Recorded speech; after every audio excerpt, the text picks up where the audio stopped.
Hello everyone and welcome back to SAFC Fan TV. Today, Sunderland take on Crewe Alexandra away from home for a 3 p.m. kickoff as always. Today, it is a glorious, wonderful, sunny day in Sunderland. Speaking of wonderful, have a little look at the lineup we've got on the live stream today. First and foremost, the Amazon McGeady, Dino Elgar. How are you doing, Dino? How have you spent this wonderful sunny day in the office? Done a bit of shopping. And just wait for the game, really. It's typical Saturday, just lays around, wait for the match. Yeah. And also, you will notice down there on the bottom, it is the man who has recently rebooted his router, so hopefully we shouldn't have any problems with his connection. It's Michael Bowers. Michael, how have you spent this wonderful day in Sunderland? I've spent it just kind of dreading the game, because now that it's approaching crunch time of the season, I'm always nervous for Sunderland games. But yeah, hopefully they don't mess up. How are you, Jack, by the way, before we carry on? Well, we're flying, Michael. Anyway, me, I'm very good. I've had a very good morning. As I say, it's been very sunny in the streets of Sunderland. I've had a nice, lovely little walk today. Legal. You what? Sorry. How does it feel being legally an adult now? Well, I've been legally an adult officially a week, Michael, so we're a little bit late on that one. We are live, as always, for everyone watching, so make sure to get your comments in on the live chat. Already on there. Joel Evans says, can't wait, lads. We Philly, Frank Mertimer, Tyler Metcalf, Casey Cameron Jude, regular at the channel, Jack Ludlow, how you doing? Daniel Jenkins, Tim Wolfenden, Conrad Lee, our Redditor, Travis Conlon are all there on there. Make sure you get your comments in on the live chat. One thing we do want to mention very quickly, we mentioned it a couple of times, but a wonderful editor, Conrad, is putting together a little video for Wembley, little Wembley special. If you've got any photos of yourself, any videos of you in London or on Wembley Way, or just any little like Wembley memories you have, get them sent over to SAFC Fan TV 73 at gmail.com, or alternatively, you can contact us via social media, SAFC Fan TV on Twitter, SAFC Fan TV 73 on Facebook. We've all got social medias on ourselves if you want to go down that route. Yes, also, if you're watching from around the world, firstly, please leave your comments in the live chat. Tell us where you're watching from. We'll give you a little shout out as well.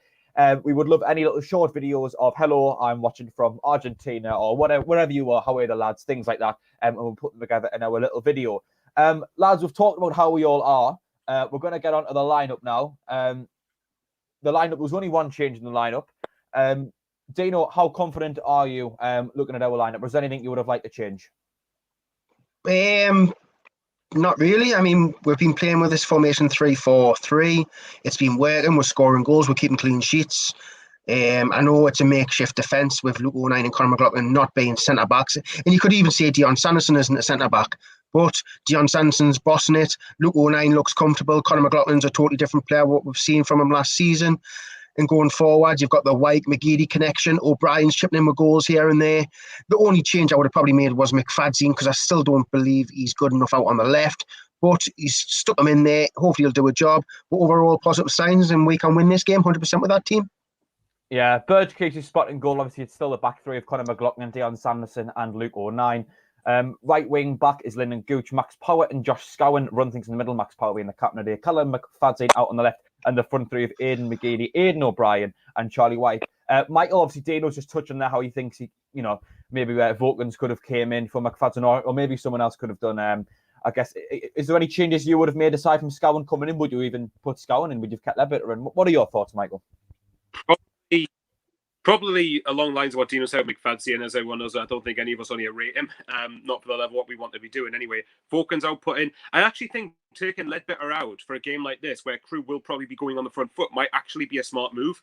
We're waiting. Time will tell when the game starts, rather, whether it's actually going to be a good move or not, because Ledbetter, obviously, as good as he is in terms of slowing the game down, just keeping things ticking in midfield, that's the point. He's like 35 years old. He's slow. I think in games like this, you probably could do with more athleticism and more energy in the midfield. Ledbetter could be good for a game like, say, Swindon, or he would have probably been, on Tuesday, Fleetwood would have been perfect, because Fleetwood was sitting back and allowing us the time to do whatever we wanted.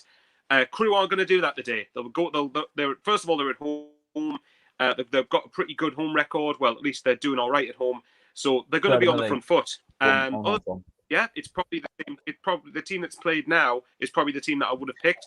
So time will tell whether it'll do the job. But I agree with Dino. With that team, there's no reason why we can't get 3 points. No, definitely. I think it's one of those things with players who are getting a lot of minutes or players who are getting on a little bit. I think, to be honest with you, as much as I constantly reiterate how rotation is important, it's one of those things where I think you've just got to assess players how they go. And, Ledbetter might have said yesterday to Johnson, just said, look, these minutes are taking it out of us a little bit. Can I just have a rest? And I think the Vokins and McFadden thing is something I agree with, as much as I do think that, you don't change your winning team if everyone's fully fit and round to go. To me, you can flip a coin between it. I don't think either of them is particularly brilliant, but my argument has been that Vokins had a better game against Burton Albion than McFadden did against Fleetwood. Back onto the live chat, Jack Ludlow is commenting on my beautiful shirt. Thank you, Jack. It is the 1990 away top. It is a wonderful one. Dino, you've got some interesting opinions on my shirt, haven't you? Yeah, I do. I think it's a nice shape, but it doesn't look very nice on you. Well, I don't think anything looks nice on you, Dino. You can't unfortunately, mate, I don't look nice in anything, so it doesn't really matter. But I think you should take that top off and put an actual shirt on what you were born in, because that was a 1990 shirt. You were only born in 2000, weren't you, little baby? 2003, Dino. Oh, he's a 2003 baby. The worst year. The worst year. What's so bad about that, Dino? I have no idea. I don't remember myself. Dino, that sums you up. You've got no idea. Also on the live chat, of course, our good friend Thane. Zico Indiano says, go Black Cats. Chris Law says, afternoon. Kai Fletcher, up the lads, 2-0 win again. That was also my prediction as well. William Story, the Rich Energy CEO, has joined us. Not sure if it's the real William Story. Thank you for joining us. We hope you are well. Joe 11 is here as well. Ziploc 9000 says, all right, lads. Did you not learn about crop rotation at school? I've got no idea what he's going on. Travis Conlon, William Story says, William Story, get us an energy drink. I'm dying over here, man. Yes, lads, is there anything in the lineup that you're slightly concerned about, Michael? Anything, any pressure points that you think, looking at our team? Well, the obvious one. No, William, I'm afraid I will not. Thanks for trying. No. McFadden's the one where I've probably got the most concerns, because obviously I think positionally he's a bit questionable, and I think in terms of stopping crosses is something I think he needs to improve at quite considerably. But other than that, it depends, because apparently the teams that have had success against Crewe this season, particularly at home, is ones that press them and don't let them play their game. So I'd like to hope this team's good enough to do that and stop Crewe playing their game, which in turn will allow us to play our game. And on paper, we have the better players. But again, it's never as straightforward as on paper. You've got to go out and earn the results. So, I think apart from McFadden, but I've reiterated that I'm not going to kick a dead horse at this point. But apart from that, no, I think that's the side I would have more or less gone with, and I think it's strong enough to win. You love kicking animals, especially the dead horses. We all know that. Speaking of Crewe's lineup, Dino, you've got Crewe's lineup. Do you want to read out how Crewe line up this afternoon? Yeah, Crewe are going with a 4-4-2, very traditional. We don't see many 4-4-2s, but in goal they have Richards. On one side they have Daniels. On the other side they have Pickering. In the centre they have Wood and Beckles. In the midfield they have Lowry on one side, Kirk on the other. And in the centre they have Murphy and Wintle. And up front they have old Sunderland player Michael Mandron. As we know, he scored 2 against for Gillingham, which potentially stopped us from going up or reaching the playoffs. And alongside him is Porter. Yeah, Porter, Michael Mandron, strike partner, I believe is now 37 years old, but he did get a goal in the last game. Crewe's form has been a bit inconsistent of late, really. Although they did pick up a 2-0 win against Accrington in the last game. Of course, Porter getting on the score sheet. I think it was the Crewe fan, the Crewe fan who I spoke to in the preview said that their partnership along the left, is it Kirk and someone else along the left is the Pickering. What we need to watch out for. You what, sorry, Dino? Pickering. Kirk and Pickering. Yeah, it says Kirk and Pickering are there, like main kind of threat really out on the left-hand side. Obviously, they are third in the league table for home form, so there's plenty of things to look out for Crewe today. I mean, before we get to yours, we'll go on the live chat quickly. Zeko Indiano says, I'm from Brazil and a fan of Sunderland. My name is Albert Oliveira. Thanks, Albert, for tuning in. We hope you do enjoy the stream. Thane there, clearly laughing at my age. Tyler Metcalf is here. Jaldi says, all right, Dino, Michael, and Fonzie. William Story again. He's asking Michael, will you marry him? I think you did answer him, though, didn't you?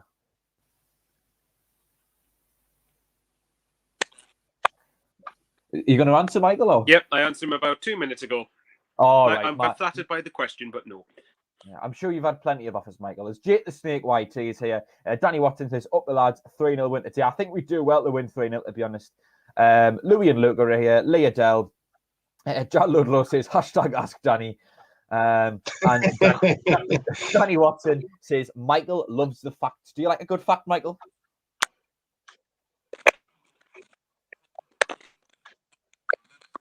I'm sure he'll join us in about 5 minutes. Yeah, I think he's connecting us back in the last game.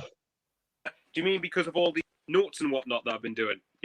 Yeah. Oh, Michael, well done. You're far more prepared than I am.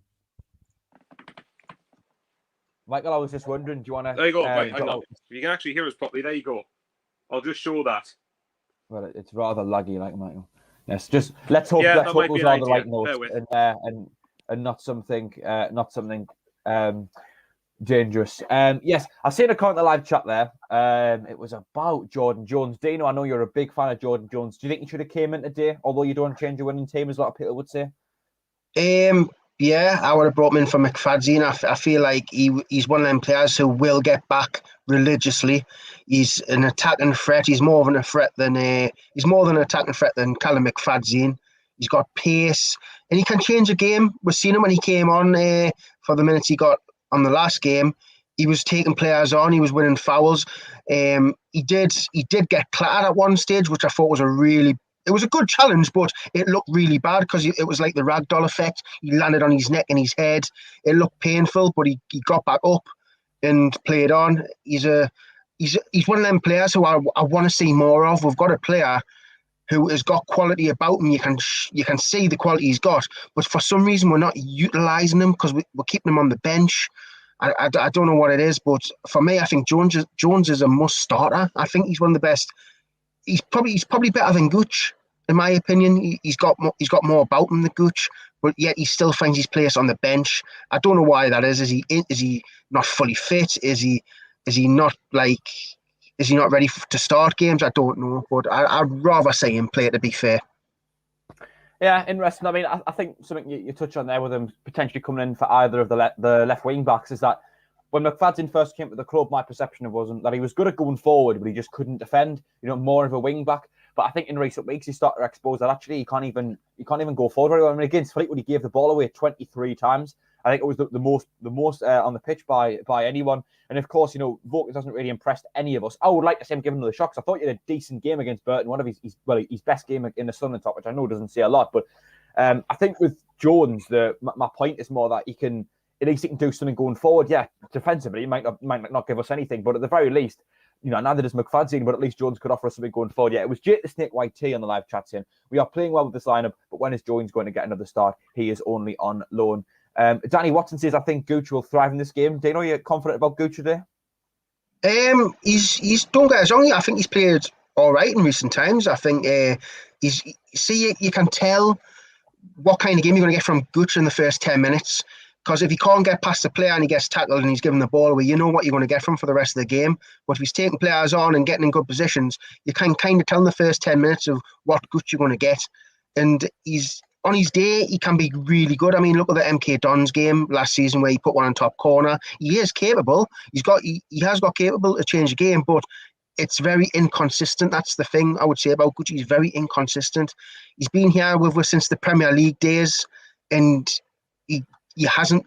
in my opinion, he hasn't looked like he's gotten any better. It's like his progression hasn't went up. It's just stayed the same.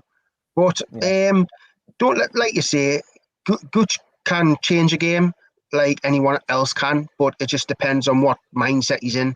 So we'll soon see what he's like in the first 10 minutes. Yeah, there's been a lot of people on Twitter talking about Aidan O'Brien this morning. Michael, I'll come to you. What are your thoughts on Aidan O'Brien at the moment? Are you starting to see his value in the team, or do you still think he should be dropping? I know a lot of people do anyway. Well, I think that one of the points you mentioned, Jack, I think a couple of weeks ago, was that Aidan O'Brien, and this was when he was playing a 4-2-2-2, so it's a different system. But when he was playing as a 2 up front with Wyke, a lot of the things he was doing, like what's the word I'm looking for? The unsung stuff. Yeah, dog work. That's the best word. Getting around the pitch, freeing up space, getting amidst fouls and tackles and whatnot. And just doing little connection passes and being involved in the build-up of things. I think that is actually he's actually underrated in that.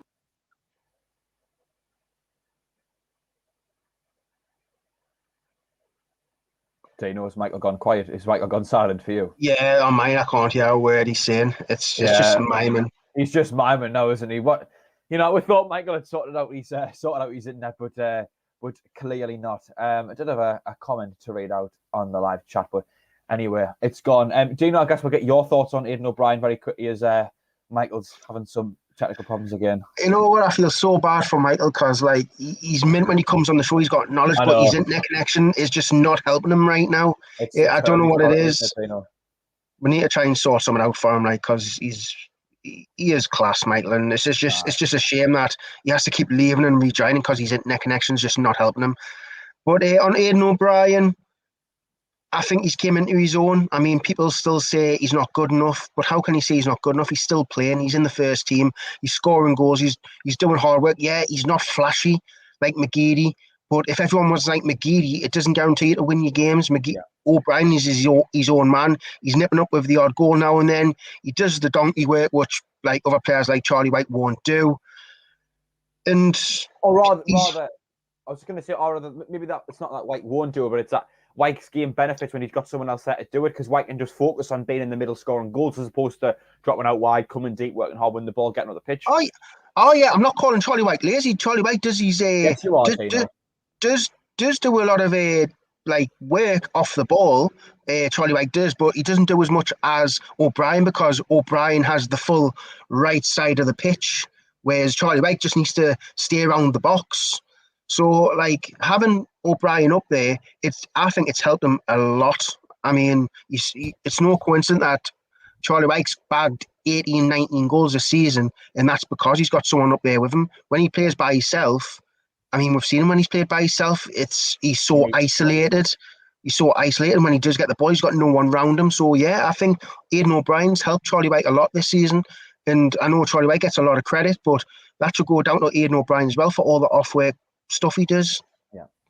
Yeah, definitely. I think O'Brien isn't quite getting the credit he deserves, although I'm starting to see a few people are starting to come round him a little bit and are starting to have those similar opinions. Anyway, Michael, he looks as if he's back. We'll give it a little moment before we come to Michael. I'm just going to quickly go on the live chat. The SAFC saying, Kirk, very good player. Need to keep him quiet. Yeah, definitely. I think something we've touched on. I think he's their left midfielder. Could be there. Person who's going to give the chances to Mandron up top. Conor Moore says, neither voters nor McFadden can defend, so it's the less of two evils, to which I'll probably agree with. William Story's asking us to bring back Madger. Well, maybe if we had your money, William, I would have been able to. Hopefully, maybe Drake will bring him back one day, but I can't see him coming into League One. Michael, how is your internet connection doing? Do you think we're going to be fine now? Well, I'd like to think so, but I've got my earphones in. I don't know if that sounds any better. I was trying to charge my phone so it would last the whole kickoff, but we'll see what happens. I might have to charge it at half-time. How do I sound to you guys? Do I sound better? Decent. Much better, mate. You sound loads better. Yeah. All right, then. Okay. William Story says, that's his speech for our wedding, not his notes. He's clearly very adamant, Michael. Really? Okay, yeah, there you go. What have you got on your notes, Michael? What have you got on your notes? Words. Lads. What words? Go on, Dino. You can see you want to. Lads, right. We're watching the stream now. We still have the same graphics from the home game, so I'm wondering, do we get the camera angles just because we've got the graphics? By the way, can I just quickly point out that on the stream here, it says the formation's 4-3-3. Don't know what you guys think of that. Crewe's? No, ours. So we've got Sanderson and according to this, we've got Sanderson and 09 centre-halves with McLaughlin and McFadden as full-backs. Power sitting a bit deeper with Scowen and Gooch behind the front three. Nah. So that's too hickledy-pickledy me. If it was one person that position, I'd fair enough, but having Gooch in centre mid when he normally plays out wide, and then also why would you have 09 centre back and Conor McLaughlin right back? You know what I mean? Like, surely you have the other way around. Dino, well, I mean, to be fair, Jack, this is Sunderland. We don't do things the straightforward way, so it wouldn't be a shock. Yes, of course. Dino, what were you saying, Jack? What was the question?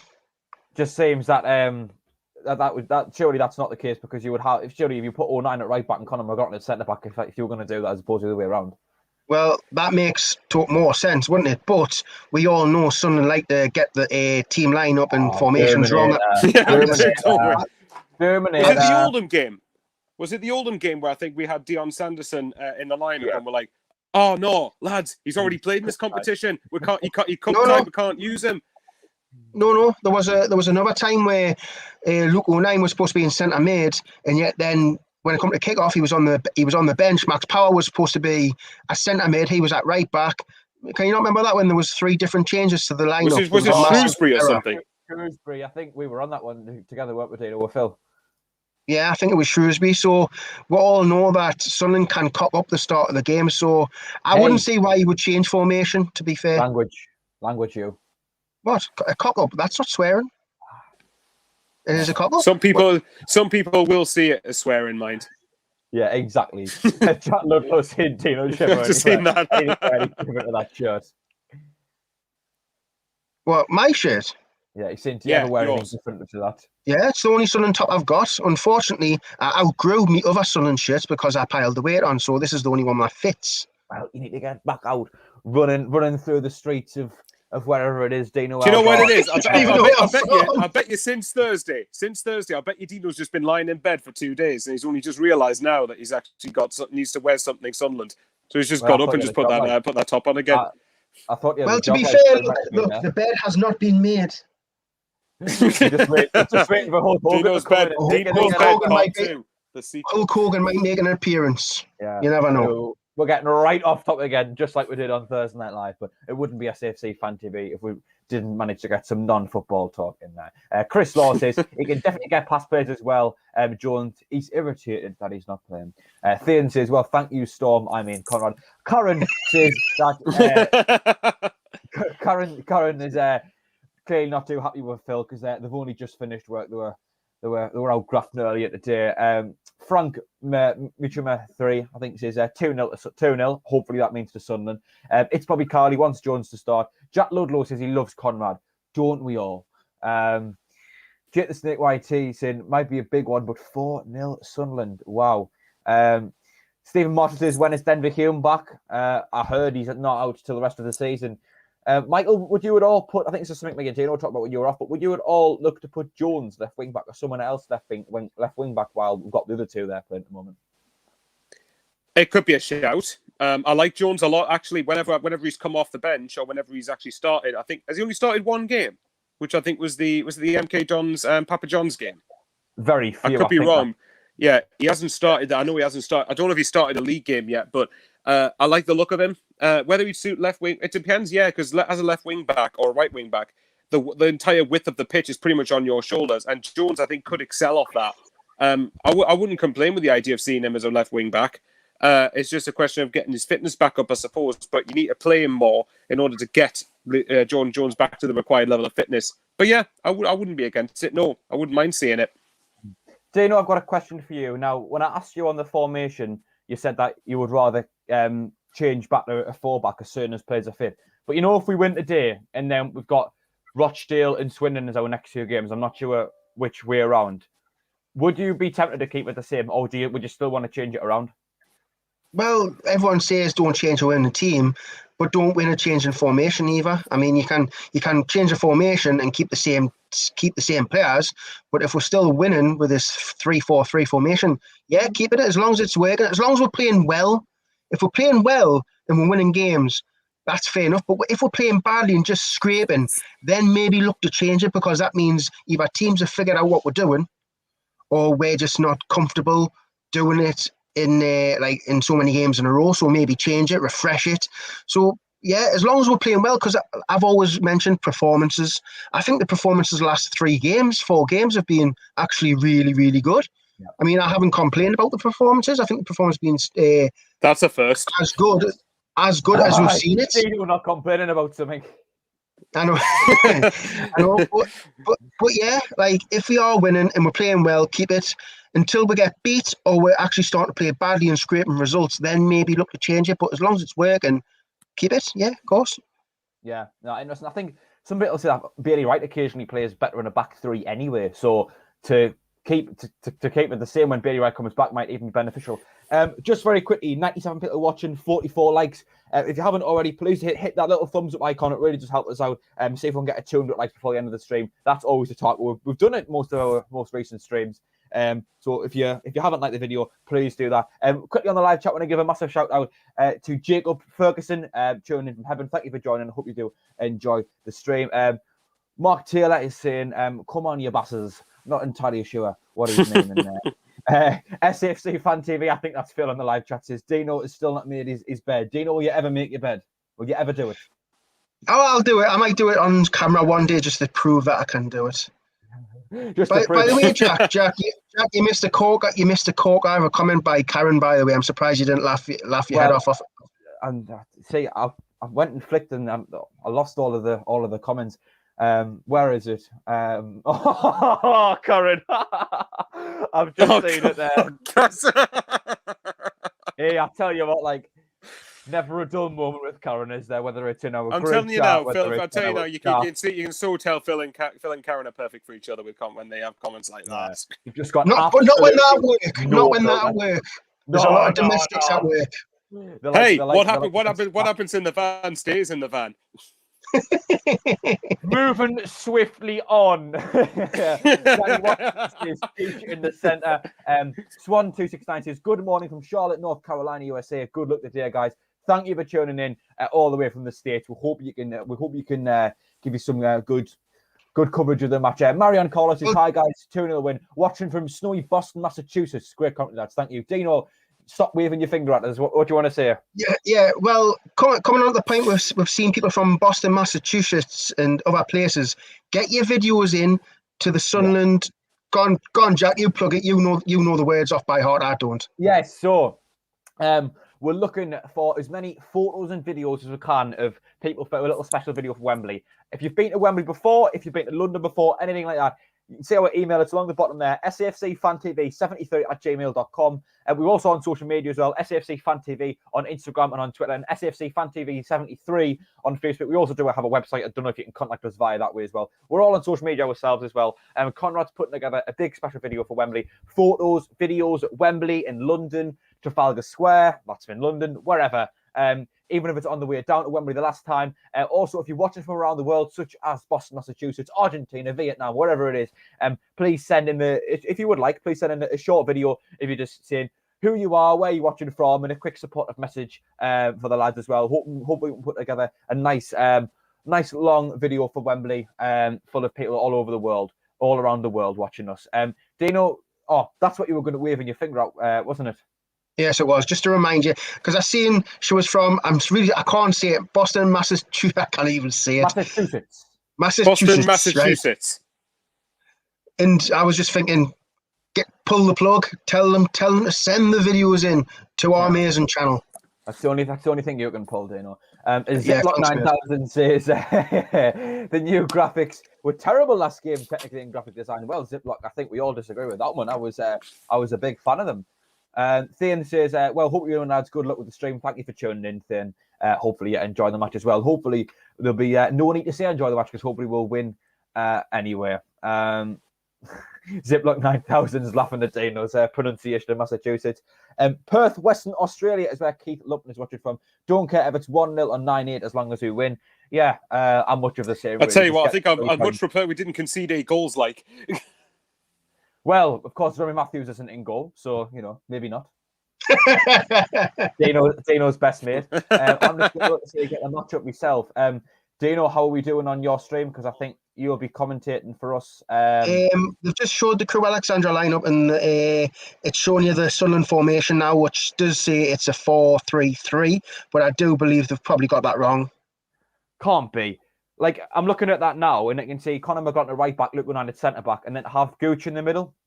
I'll be quite surprised. There was O'Brien out on the left as well. I think we've all kind of said how O'Brien tends to work better when he's in the middle as opposed to when he's out wide. I just don't think he's got enough pace.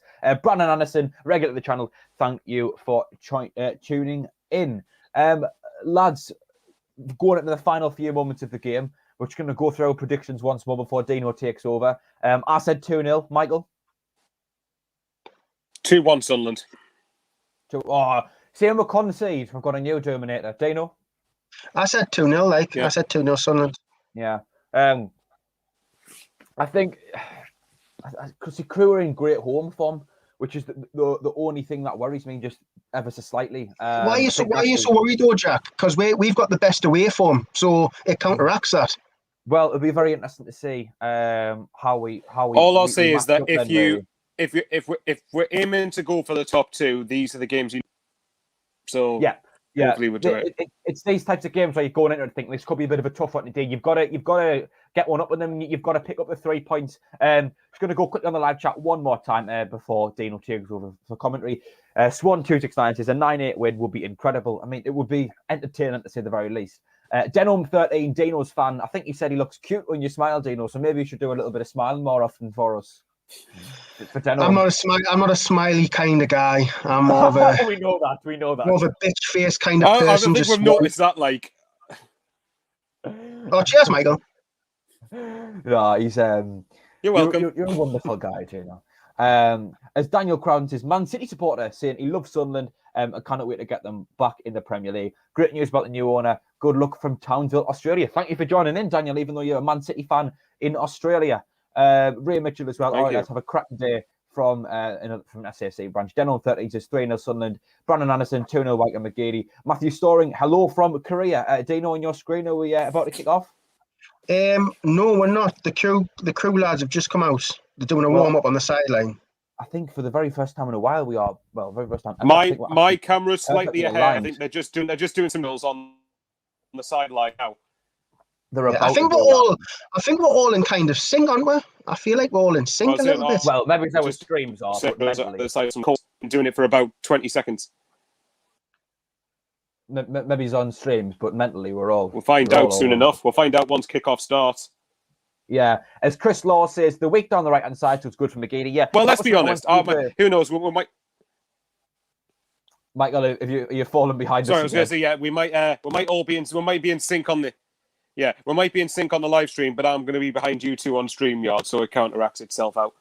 Power's still about to stand over the ball, by the way. Just so you know. Right, okay, I'm going to quickly go through a couple of more comments. Yeah, Chris Law saying the week down the right, so it's good for McGeady. Definitely something I went through with the Crewe fans, saying that right back's probably their weakest area of the team. Left wing probably being our strongest area of the team. If you can get McGeady on the ball, then he's sure to score you some goals. Matthew Lund says, I reckon 2-1 SAFC. I don't keep us keeping a clean sheet for the third time in a row. Oh, you've got a friend, Dino. You've got a friend in Matthew Lund. He's a fellow Dominator. Saying they'll be far more aggressive than Fleetwood, but I think we'll get the win. Ziploc saying it's a late kick-off. They must be talking about something else. Conrad's getting very angry on the live chat about Crewe delaying us ever so slightly. On my screen, still haven't kicked off yet. Paul Flanagan says, where are Crewe in the league? They are 11th, however, for home form, and I'm sure Dino like us to point this out. They are third in the league. Sorry.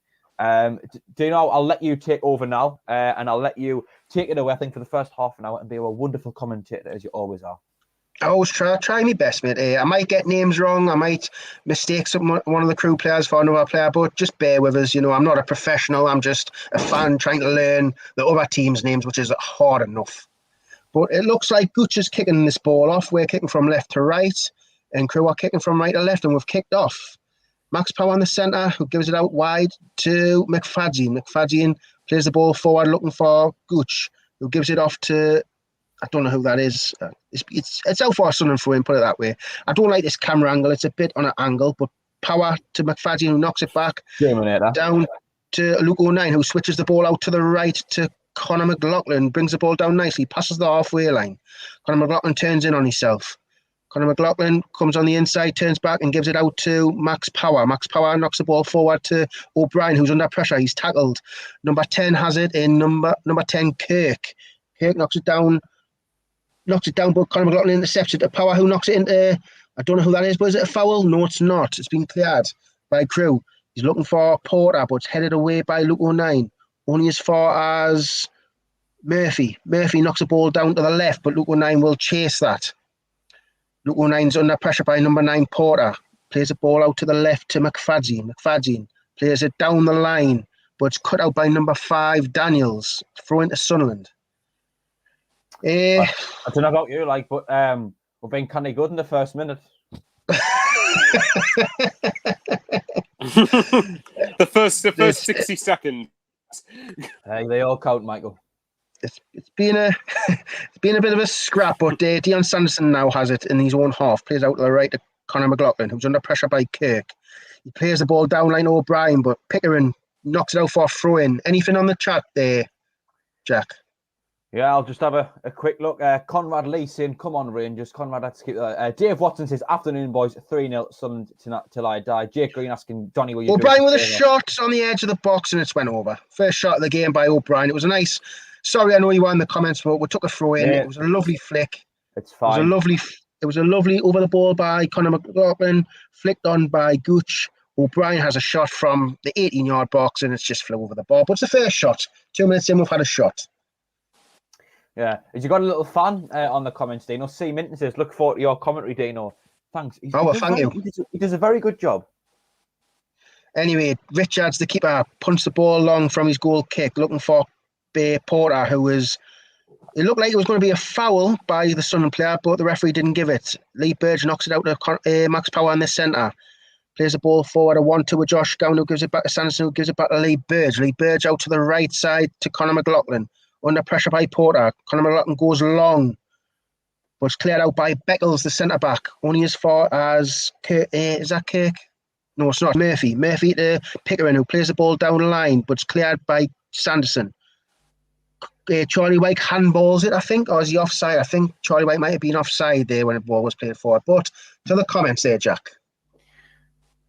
Well, actually, I don't think we've had any update on the comments since the last time. So back to you, Dino. Are we back and play yet? We're not. But Michael, what are you thinking so far? 3 minutes in, bit scrappy. Join us. Like you said, pretty much like you both have said. It's been a scrappy affair so far, but it's going to be like that. It's going to, like I said, it's going to be a pretty scrappy, nervy sort of close game. But it's only the first 3 minutes. Anything can happen in the remaining 87. Nope, that's nice. Well, Bettles plays the ball down line. It's down the edge to Lowry, who tries to play Daniels or Mandron in. I don't know who that is for their team. It might have been Beckles there, actually. It's hard to tell with this camera angle. You don't know who's who. But it's a throw-in down the right side to Crewe, Alexandra, about 40 yards out. We haven't got the wonderful multiple camera angles like us, have we? Yeah, we don't. But we do have the graphics. So I think Beckles has just played a long ball into the box. It's been cleared out by Sunderland. Scowen, McGeady has it now. Plays the ball forward, but it's cut out by number 28, Murphy. Murphy on the edge of the box. Chips it forward to Porter, who brings the ball down. He's going to have a shot, but he's pulled down, is he? The referee hasn't given a penalty there. Luke O'Neill got very lucky and Sunderland clear the ball, only as far as Beckles.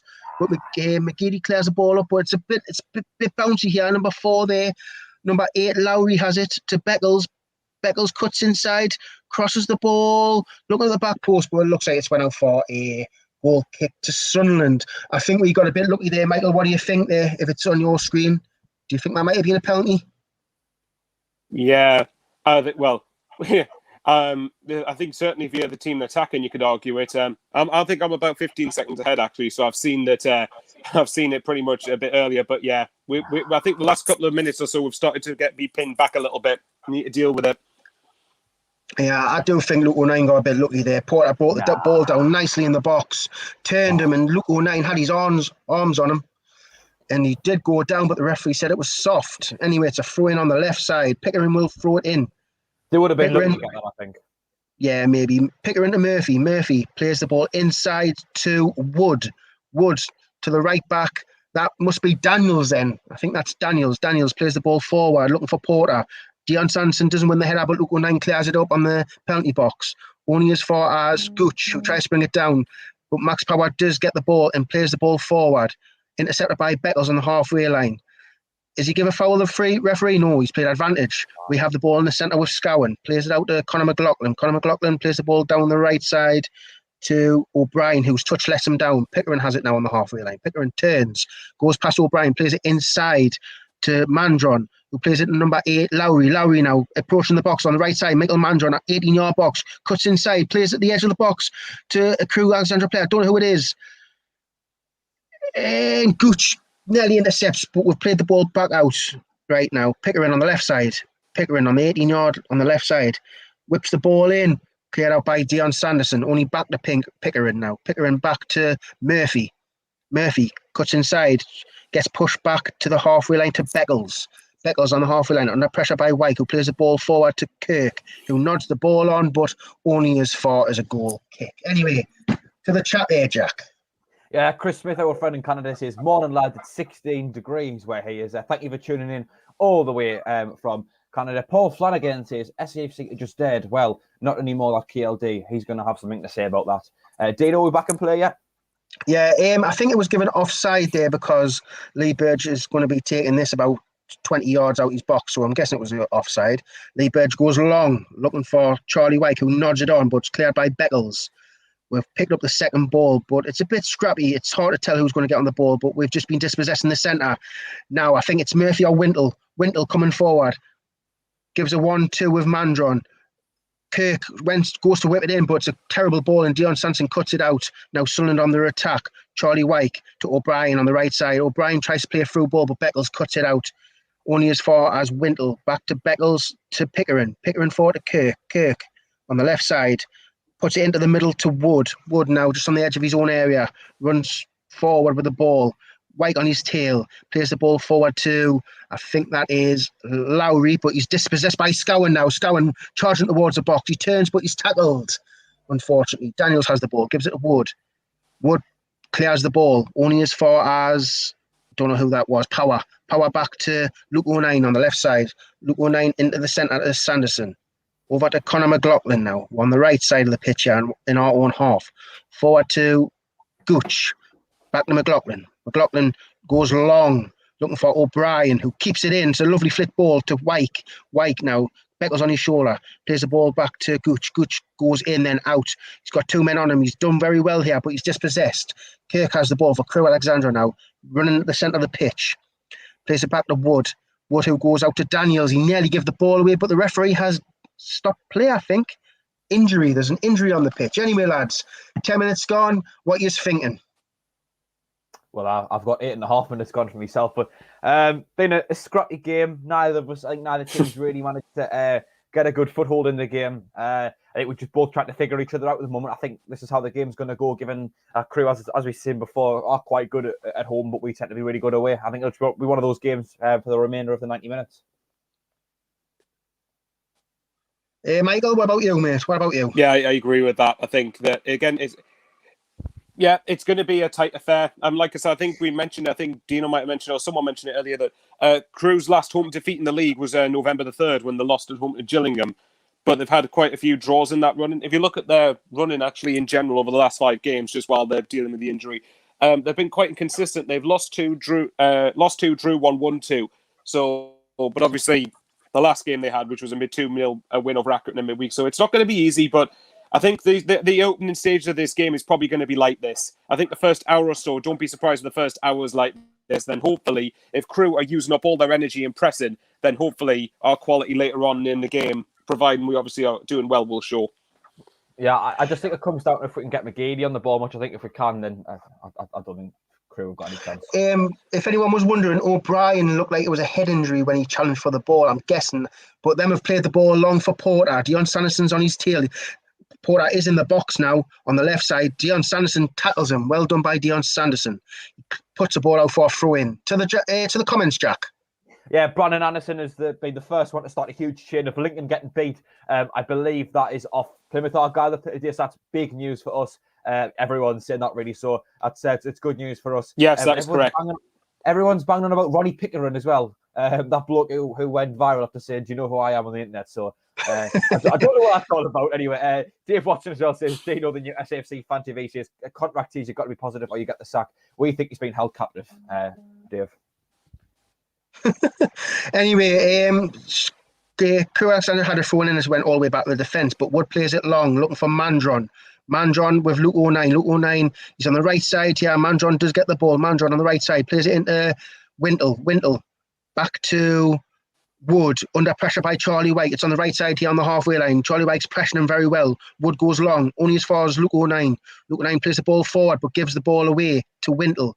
Wintle forward to Kirk. Kirk plays a through ball to Lowry, who has a shot, and saved by Lee Burge. Good save by Lee Burge there. Lowry seems to be drifting off into the centre a lot, because I always see him in the centre now, and it was a nice ball there. Lowry turned, has a shot, but it's Lee Burge. Simple for Lee Burge. He's a good keeper, Lee Burge. Well, I think he's a good keeper. Not many people think he is. We know how much you love Lee Burge, do you know? You tell us what. And on the screen there, the Sunderland badge got stuck on my screen, but it's went now. There's a bit head tennis, but falls to Gooch. Gooch now gets the ball. He's running, gives it to Charlie White. Charlie White plays it back to the halfway line to Conor McLaughlin, who gives it to Max Power. Max Power to Conor he turns on the ball, actually, and plays it out to the left to Callum McFadzean. Callum McFadzean under pressure. Gives it back to Josh Scowen, who gives it to Max Power. Max Power out to the left to Josh Scowen. Max Power plays the ball forward, looking for Charlie Wyke, but Wood is looking to make it go out for a goal kick, and he does succeed in that. To the comments there, Jack? Yeah, Andrew Robbins, our friend, the serial online shopper, is here. He's saying Sunderland are going to win 2-0 today. It's the only way. Mad Mac 88, regular chances, afternoon, lads. Apparently Blackpool have beaten Charlton as well, and Plymouth have went 2-0 up against Lincoln City. Great news for us. Dino, are we back in play yet? We're not yet. We're not on Michael's, and we might be on Michael's because I know Michael's a bit ahead, but it's still a goal kick. He's about 10 minutes behind. I think he's so it counteracts that, doesn't it? I was waiting for that comment. To be fair, but I was waiting for it. Crewe Alexandra played a short goal kick here, and we're going to put the pressure on. Harry Pickering on the left side plays the ball long towards Mandron, who wins the header, but Luke O'Nien wins the second header. It's a bit head tennis now. Gooch will bring the ball down, but he's tackled there. Mandron has it on the halfway line. Mandron holds off O'Nien. Kirk plays the ball forward, but straight through to Lee Burge. But I think the referee's given a free kick. He has. The referee's given a free kick. Anyway, lads, are you disappointed in the first 13 minutes that we haven't really kept the ball down? Not really. Still plenty of time to go. Still plenty of time to get into the game. We're just finding our feet, I think, really. Michael?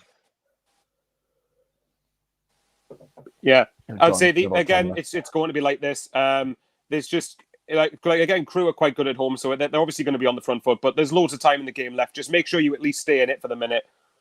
Yeah. Anyway, Murphy with a free kick plays the ball to the back post, looking for Bettles. Headed out by O'Brien.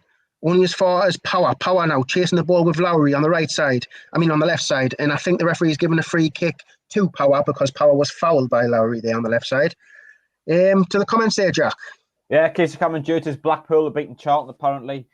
Daniel Jenks says Crewe have a long unbeaten run at home, but have drawn a lot of those games. Sounds familiar, eh? It does indeed, Daniel. Ben Owen said we're doing a great job and the format's worked really well. Thank you for that, Benno. Dino? By the way, do we need Sky Sports News for the scores? Because we've got everyone putting the scores in, which is great. Yeah. We know the rest of the league's scores. And by the way, if we do score and you're ahead, please don't put it in the chat as it spoils it for everybody else. Well said, Dave. Anyway, now, Sunderland now on the left side, plays the ball forward, looking for Aidan McGeady, but it's went out for a throw-in. Jack, comments, mate? Anything? Yeah, Super Roker Raw says, morning, lads, from a -16 in Edmonton, Canada. How are the lads? I think you joined us every game. Thank you for joining in over in Canada. We hope you are enjoying the stream. Dino, are we back in play? Are we still? Long throw-in by Daniels. Going down the line, Luke O'Nien wins the header.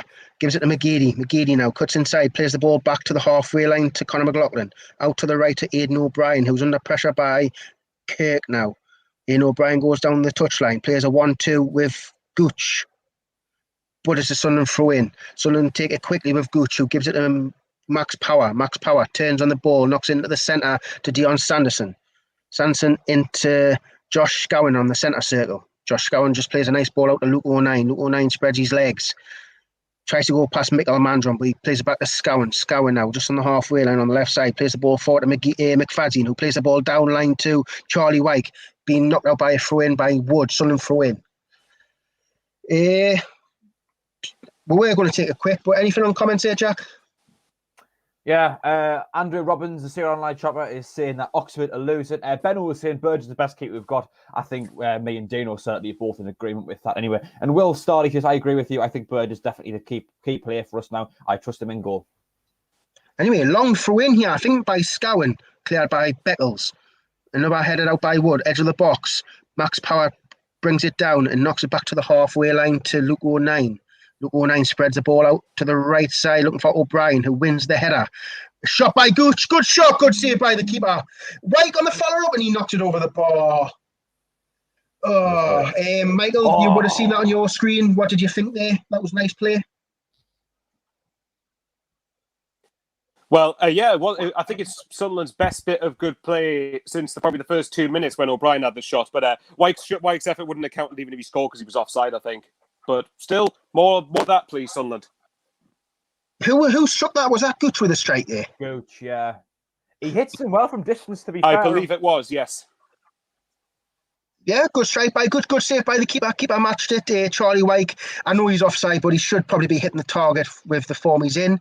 Crewe Alexandra play the ball forward. Dion Sanderson wins the header, only as far as Max Power. Max Power knocks it out to McFadzean on the left side. McFadzean plays the ball forward to Scowen, who's on the touchline on the left. Does he give a free kick?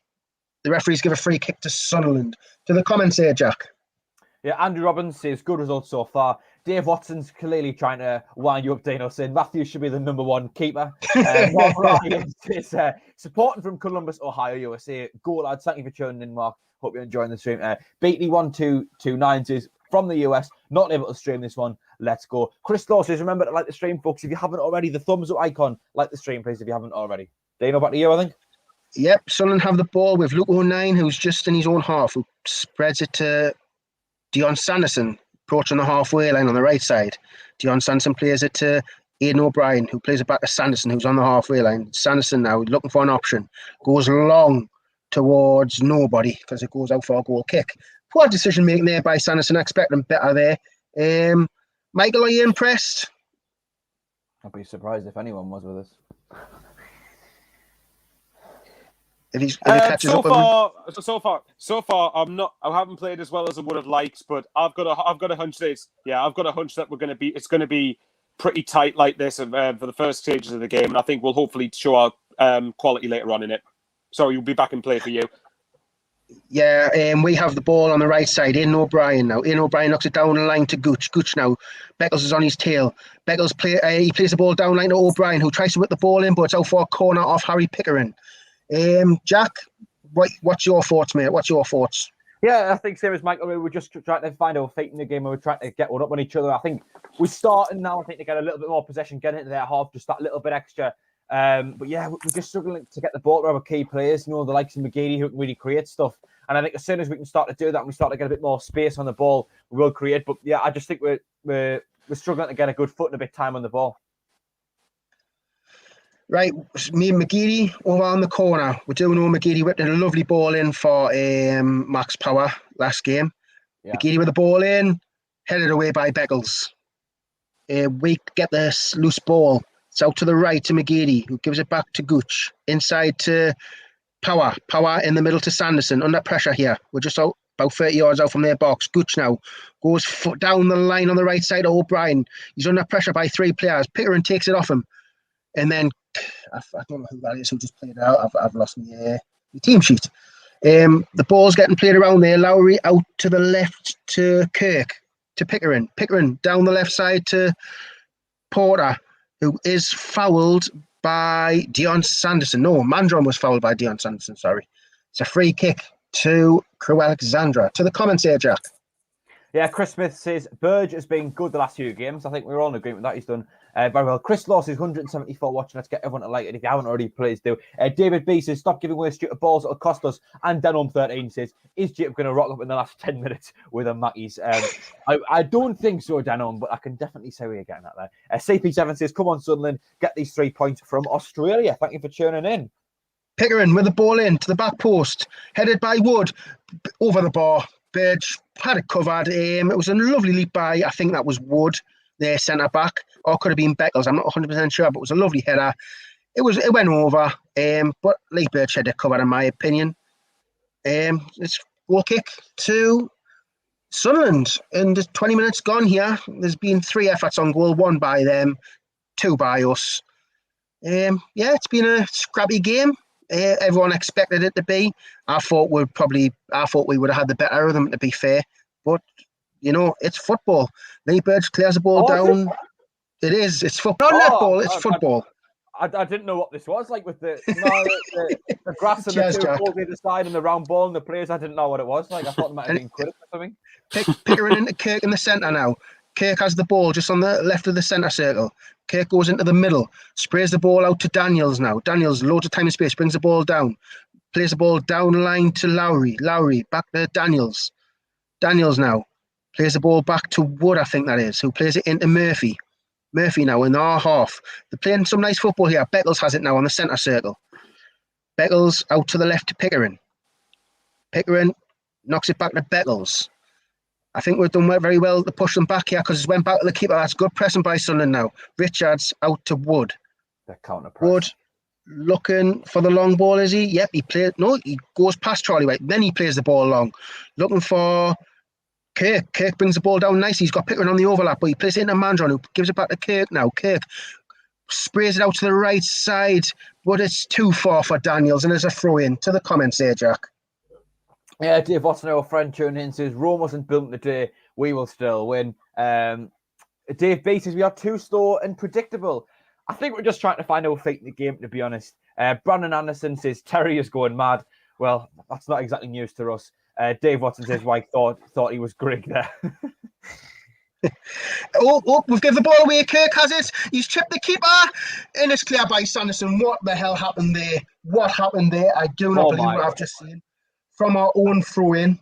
I tell you what, like, absolute. I know maybe it wasn't the best performance, but Sanderson did well to get back and recover. He did. That came from our throw-in. McFadzean throws it to Sanderson. Sanderson lets it bounce in front of him. Kirk gets in front of him, chips it over Lee Burge, and Dion Sanderson clears the ball. I don't know. Is it on your streams? Is it jumping like mad? Yeah, it's going a bit slow. I think it was just a miscommunication from the throw-in. Nobody really knew what they were doing. But to be fair to Sanderson, he did well to react, because if he didn't react that quickly, that would be looking at 1-0 now. Yeah, 100%. That was terrible. Anyway, corner whipped in to Wood, who heads it. Lee Burge tips it over the bar, and it's another corner. The problem I had there, as a child, you always got told, never throw it across your box, throw it up the pitch, and McFadzean's made a howler. That was only 5 minutes ago for me, Dano, so that's fresh in my memory, as I'm sure Philly would have pointed out if he was here. But yeah, like McFadzean, however, man, you're taught, never throw it across your own box. Just go along, get it away from the box, and McFadzean's had a howler, but Dion Sanderson saved his bacon there, to be fair. It's another corner to Crewe, and it's on the left side now. Whipped in. Claimed by Lee Burge. Well done, Lee Burge. Safe pair of hands. Rolls it out to Josh Scowen. Josh Scowen now, approaching the halfway line. He's under pressure. Gives it out to the right to, I can't see, Gooch. Gooch plays it to Max Power. Max Power spread the ball forward, looking for Charlie White, but it's too far from him, and Richards, keeper, collects it. It's... Tell you what, like, I think we got lucky there, like, Jack. What do you reckon? Yeah, do you think we're a bit lucky there? It was a miscommunication between the throw, and I don't think anyone, as I say, miscommunication, I don't think anyone knew what was happening, really. Like I say, I think Sanderson just did well to react to it, because if he hadn't reacted that quickly, we'll be looking at being 1-0 down now. Anyway, Sunderland on the halfway line here. Gooch has it. Gooch cuts inside. There's a step over, still coming on the inside. Gives it out to the left to McFadzean. McFadzean now goes down to the byline. He's under pressure, though, by number 8, Lowry. Plays it back to McGeady. McGeady now with a little shimmy. Cuts inside, but he's tackled. And Mandron picks up the loose ball to Kirk. Kirk now turns on the ball, just gives McLaughlin the eyes, plays out to the left to Mandron now. Mandron now approaching the left. Whips the ball to the back post, and it's too far. Corner. Is it goal kick? Goal kick. Anyway, Michael, on that mistake, how bad was that, in your opinion? Mistake. Oh, it was dreadful.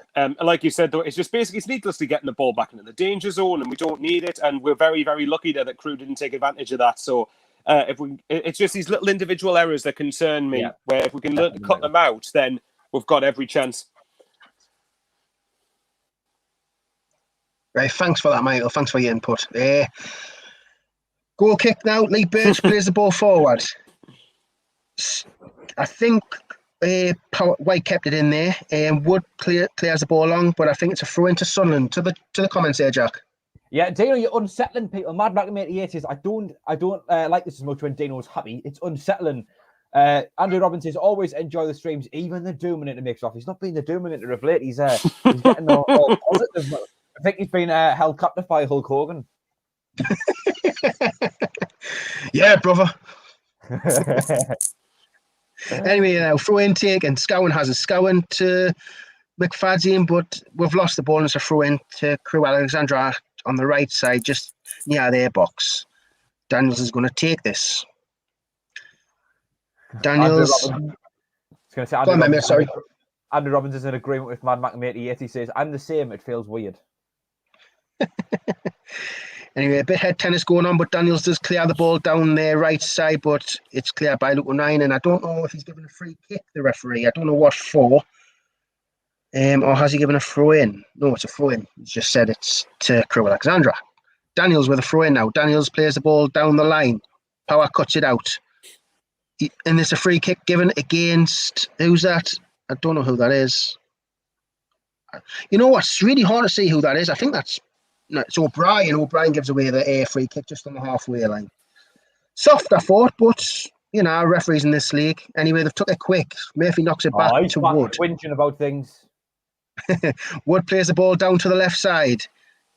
Lovely bringing down by Pickering. Pickering plays the ball into the centre to, I don't know who that is. I think that's Lowry, who plays the ball back to Wintle.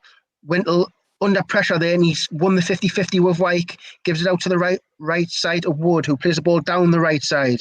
Cut out by Luke 09 to McGeady now. McGeady on our left side, their right side. Plays the ball back to McFadden. McFadden plays the ball forward, and it's cut out by number 8, Lowry, and it's a throw into Sunderland. To the comments there, Jack?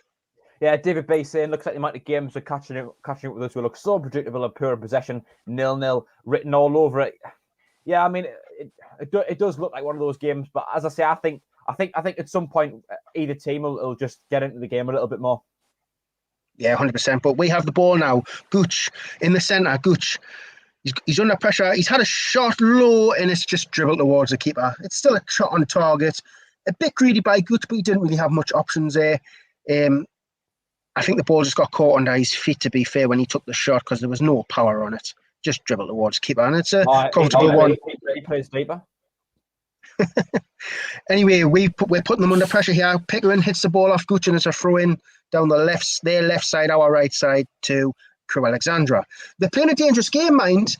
They're rolling it out, and we're putting pressure on them, and there's been a few times where we've nearly caught them out. They're very confident playing out from the back, but eventually it can get the better teams. 100%. Anyway, ball played down line. Sanson wins the ball. Power hits it off their player, but it comes out to Kirk on the left side. Kirk back to Pickering. Pickering inside to Wintle, who plays it to Wood in his own box. Wintle now brings the ball out.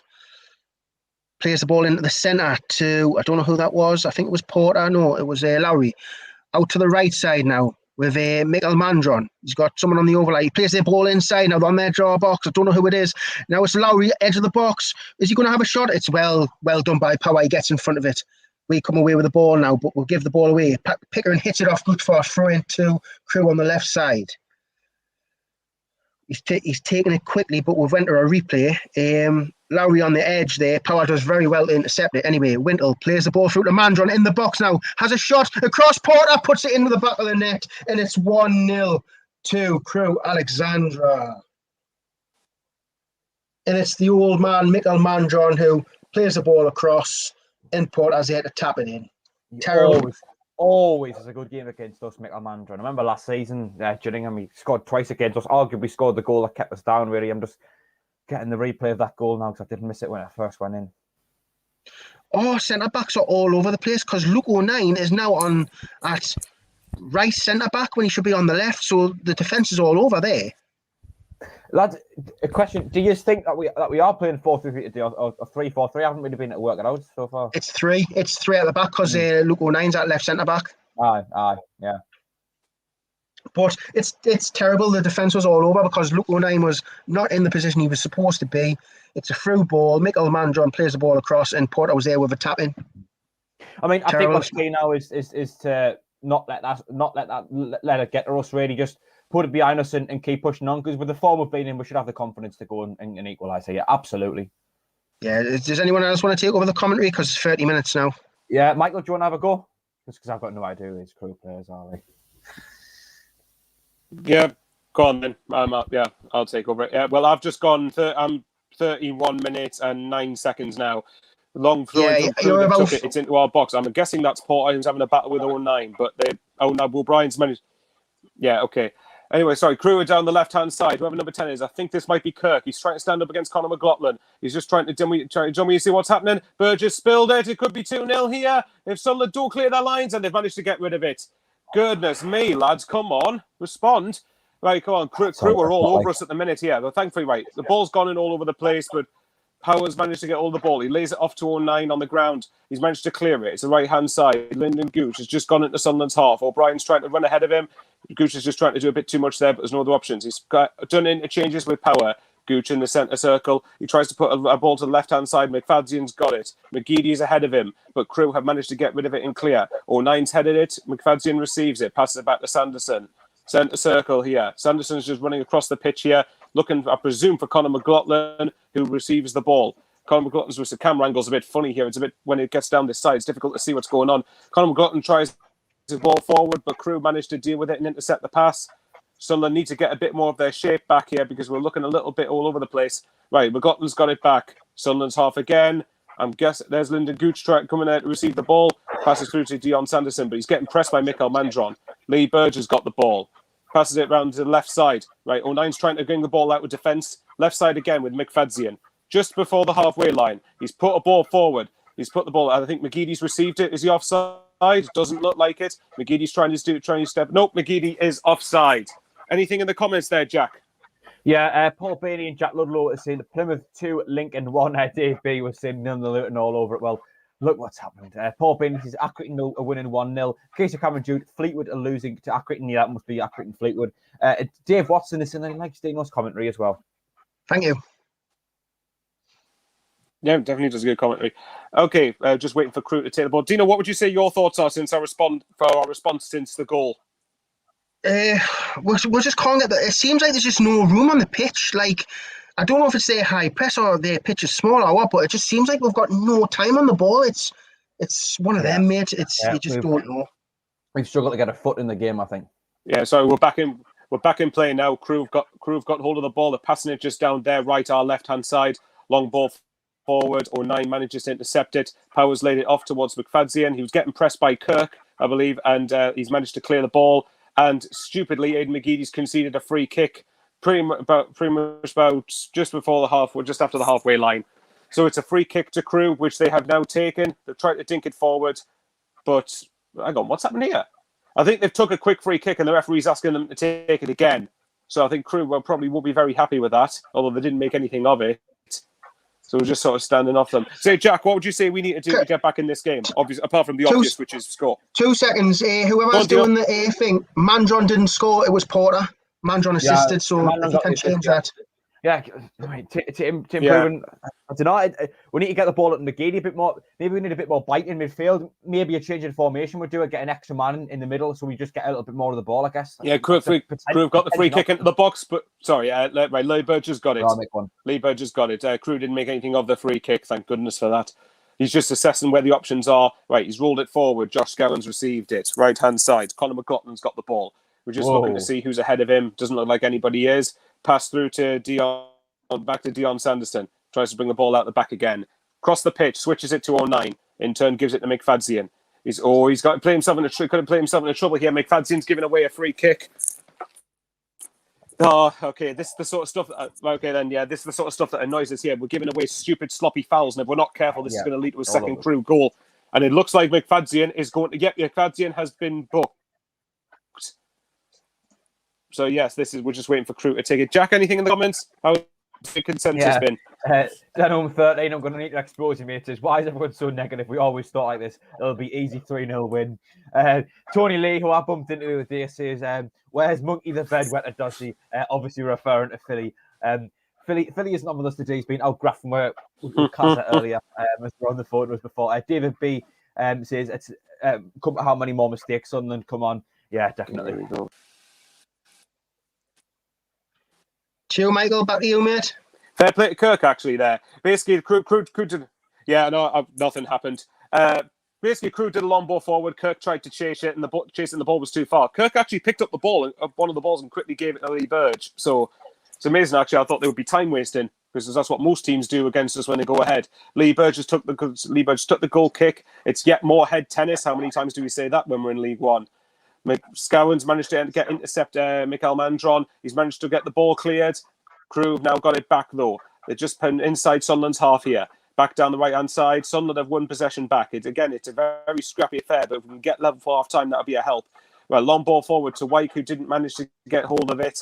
And after many scraps, in terms of possession, Crewe managed to get it back. They've digged it forward down the left-hand side. 09's got towards it. That's a foul, surely. Right, McFadzean's won Sunderland a free kick just in front of their penalty box. Sanderson's just passed the ball back to Power. He's just waiting to take it.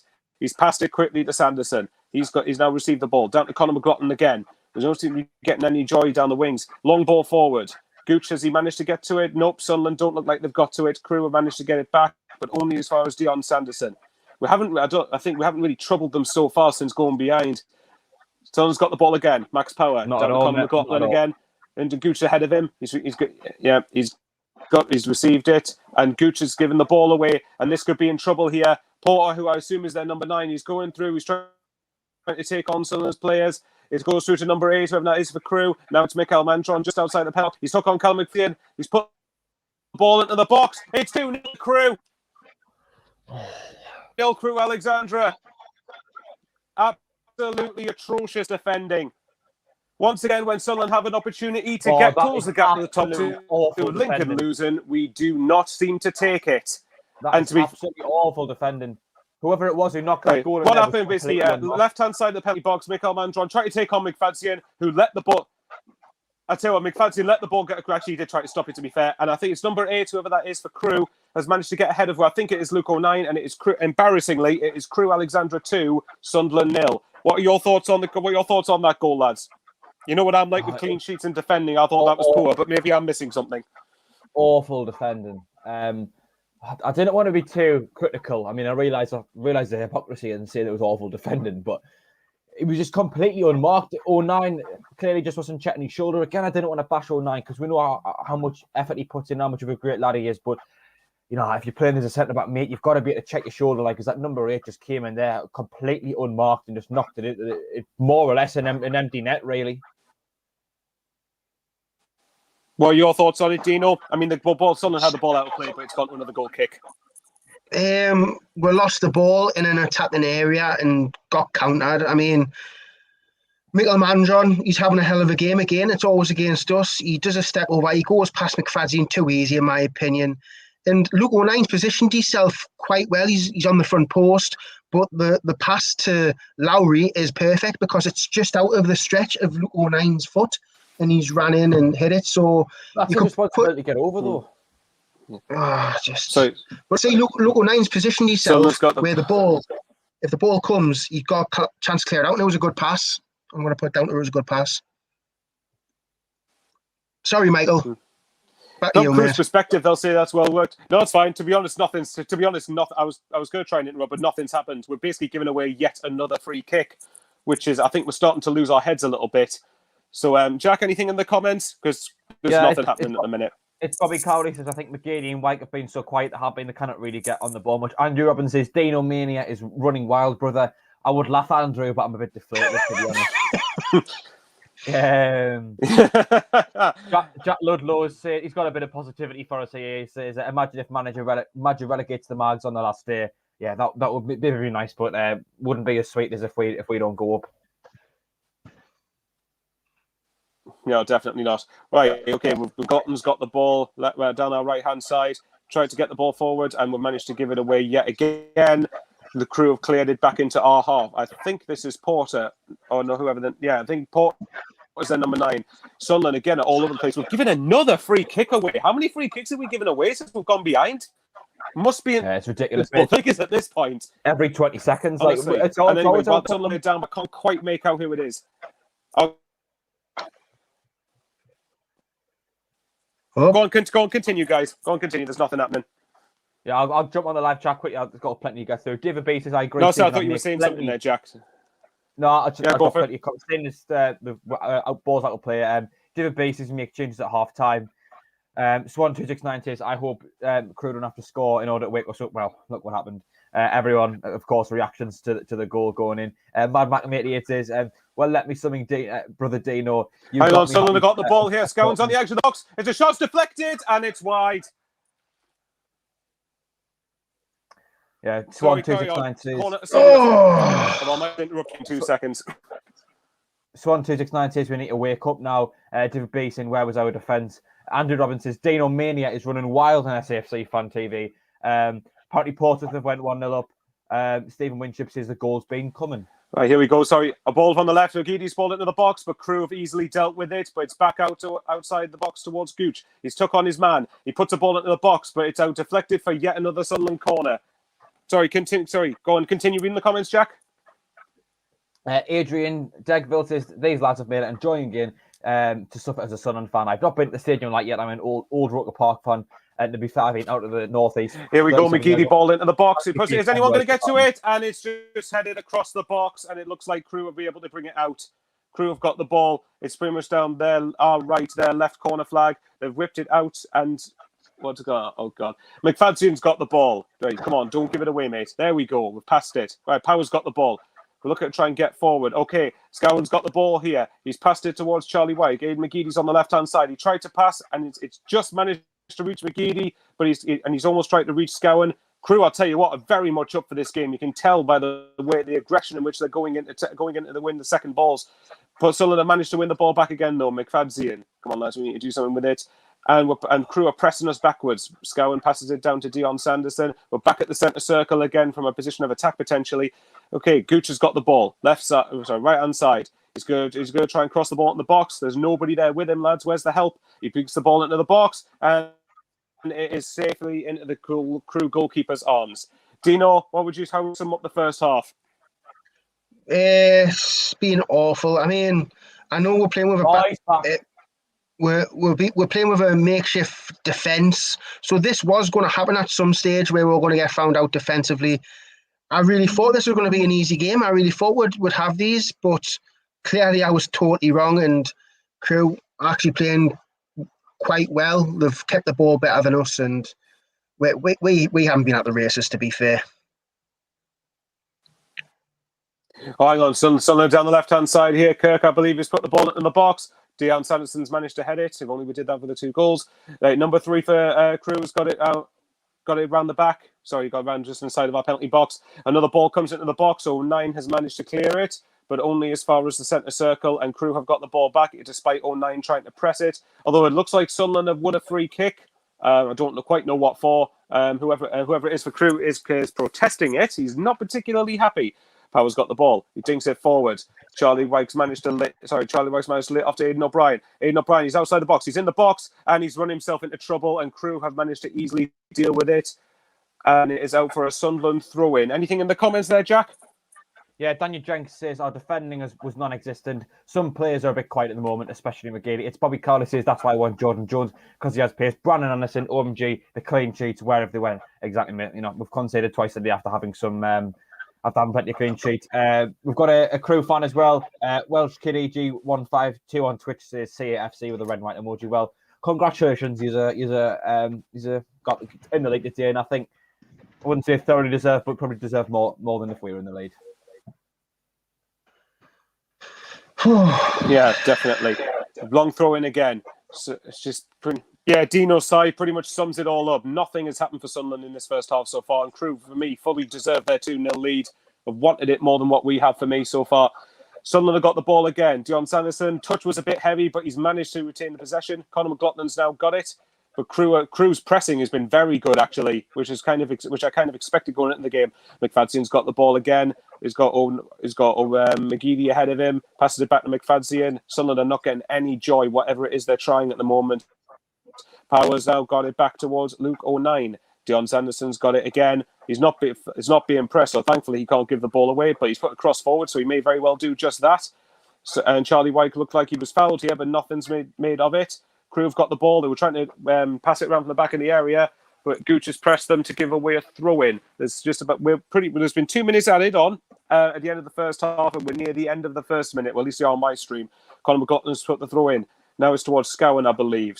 Now again, we're being forced back. Sanderson passes it to 09. Long ball forward again. Is it going to find our target? Nope, doesn't look like it. Although Charlie White's tried to get the loose ball. And he's managed to get the throw-in. He's took it quickly. We've got it towards McFadzean again. Mikael Mandron blocks it, though, and it is out for another Sunderland throw-in. We've got about 40 seconds on my stream at the time I'm speaking before half-time. McFadzean standing over this. Where's the options, lads? Power's there, but Crewe have managed to defend, managed to deal with it comfortably again, and they've launched it back out towards Luke 09. Sunderland are going to have to launch it forward, want to get a goal for half-time. Down to the right-hand side. McLaughlin had it, but he's managed to lose the ball. And it looks like it's going to be 2-0 Crewe at half-time. Hang on, McLaughlin's managed to get hold of it. Is there any options here? Gooch down the left side, right side, and it's run too far ahead of him, and it is a goal kick to Crewe. Jack, what would you say your thoughts are of the first half? If we want to win this game, obviously we need to get 3 goals now. We need a massive response second half if we're going to get anything out of this. Yeah, I think we've lost the midfield battle is how I would assess our game so far. I mean, I'm sure we can go over this at half time in a bit more detail. But yeah, as I was saying, we haven't really, as I said, we've lost the midfield battle. Half time, by the way, 2-0 to Crewe. Yeah, I'm just going to quickly rattle through plenty of the comments in the live chat, and then we can get on to talk about the game. So Edward Adams says this is a real test of how far we've come. Can we turn it around and win 2-1? And we will believe we can win this league. Chris Law says we need to change the formation back to 3-4-3. I'm not sure what formation really being played, to be honest. Tyler Metcalf, 3-0 before time score. Was only a matter of time before the centre-backs mess up. Mad Mac 88 is Charlton 0, Blackpool 2. I guess that's somewhat positive for us, I think. David Bates says Dino looks like it was a funeral. He always does, and then when we're losing against season. Andrew Robbins, the serial online shop, says get Jones on. Michael, is that your audio?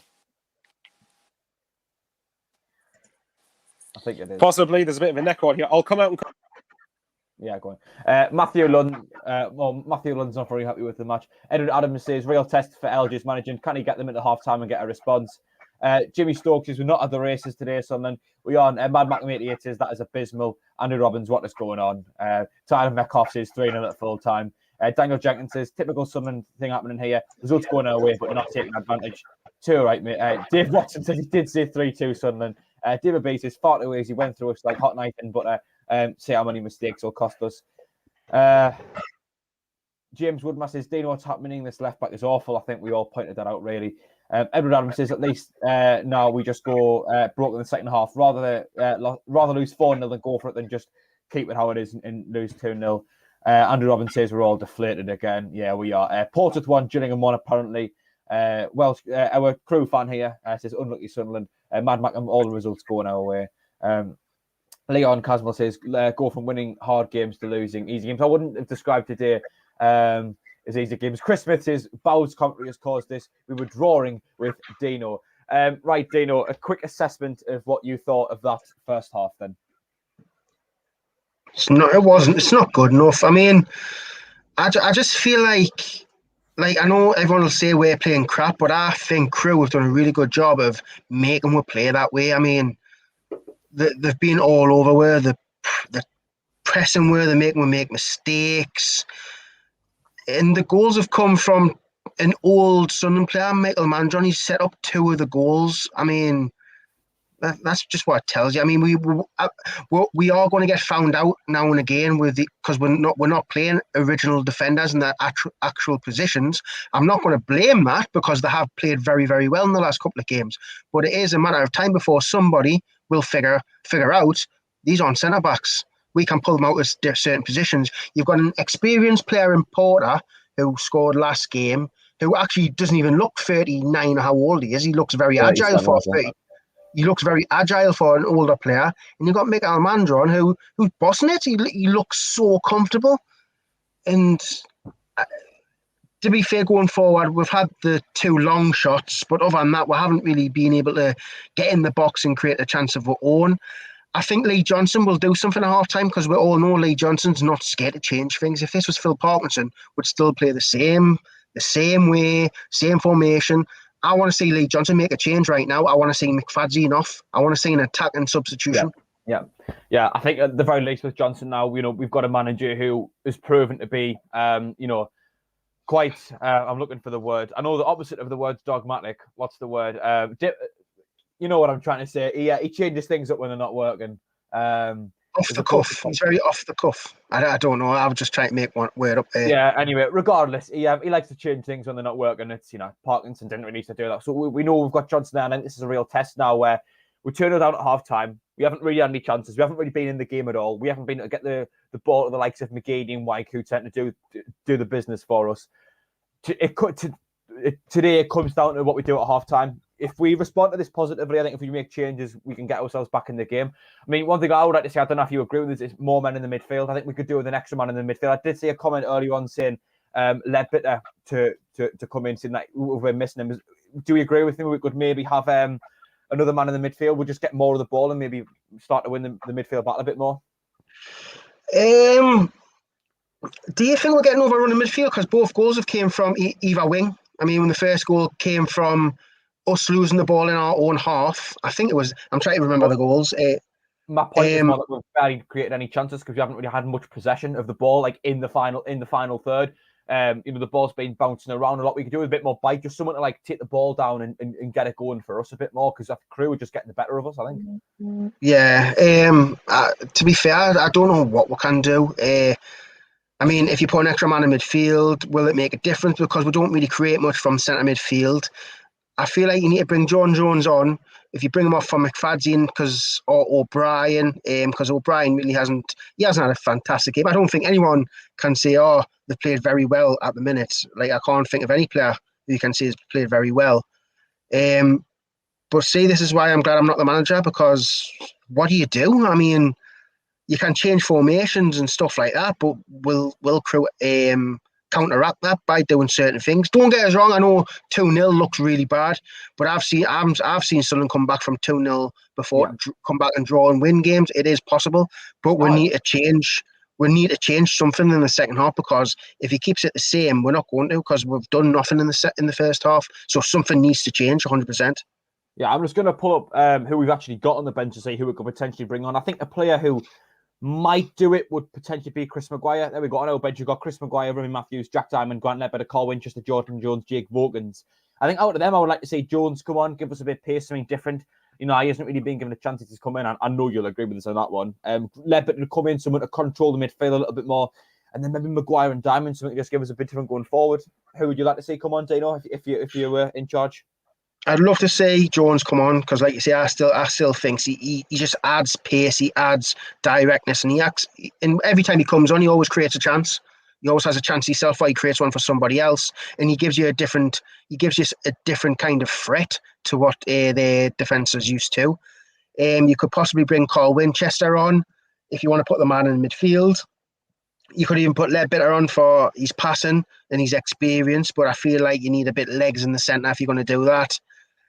And I haven't been a big fan of Maguire this year. I feel like he's been really off the boil. I mean, he could come on and change the game, or he could come on and be a passenger. You don't know what Maguire you're going to get, because you don't know where his head's at.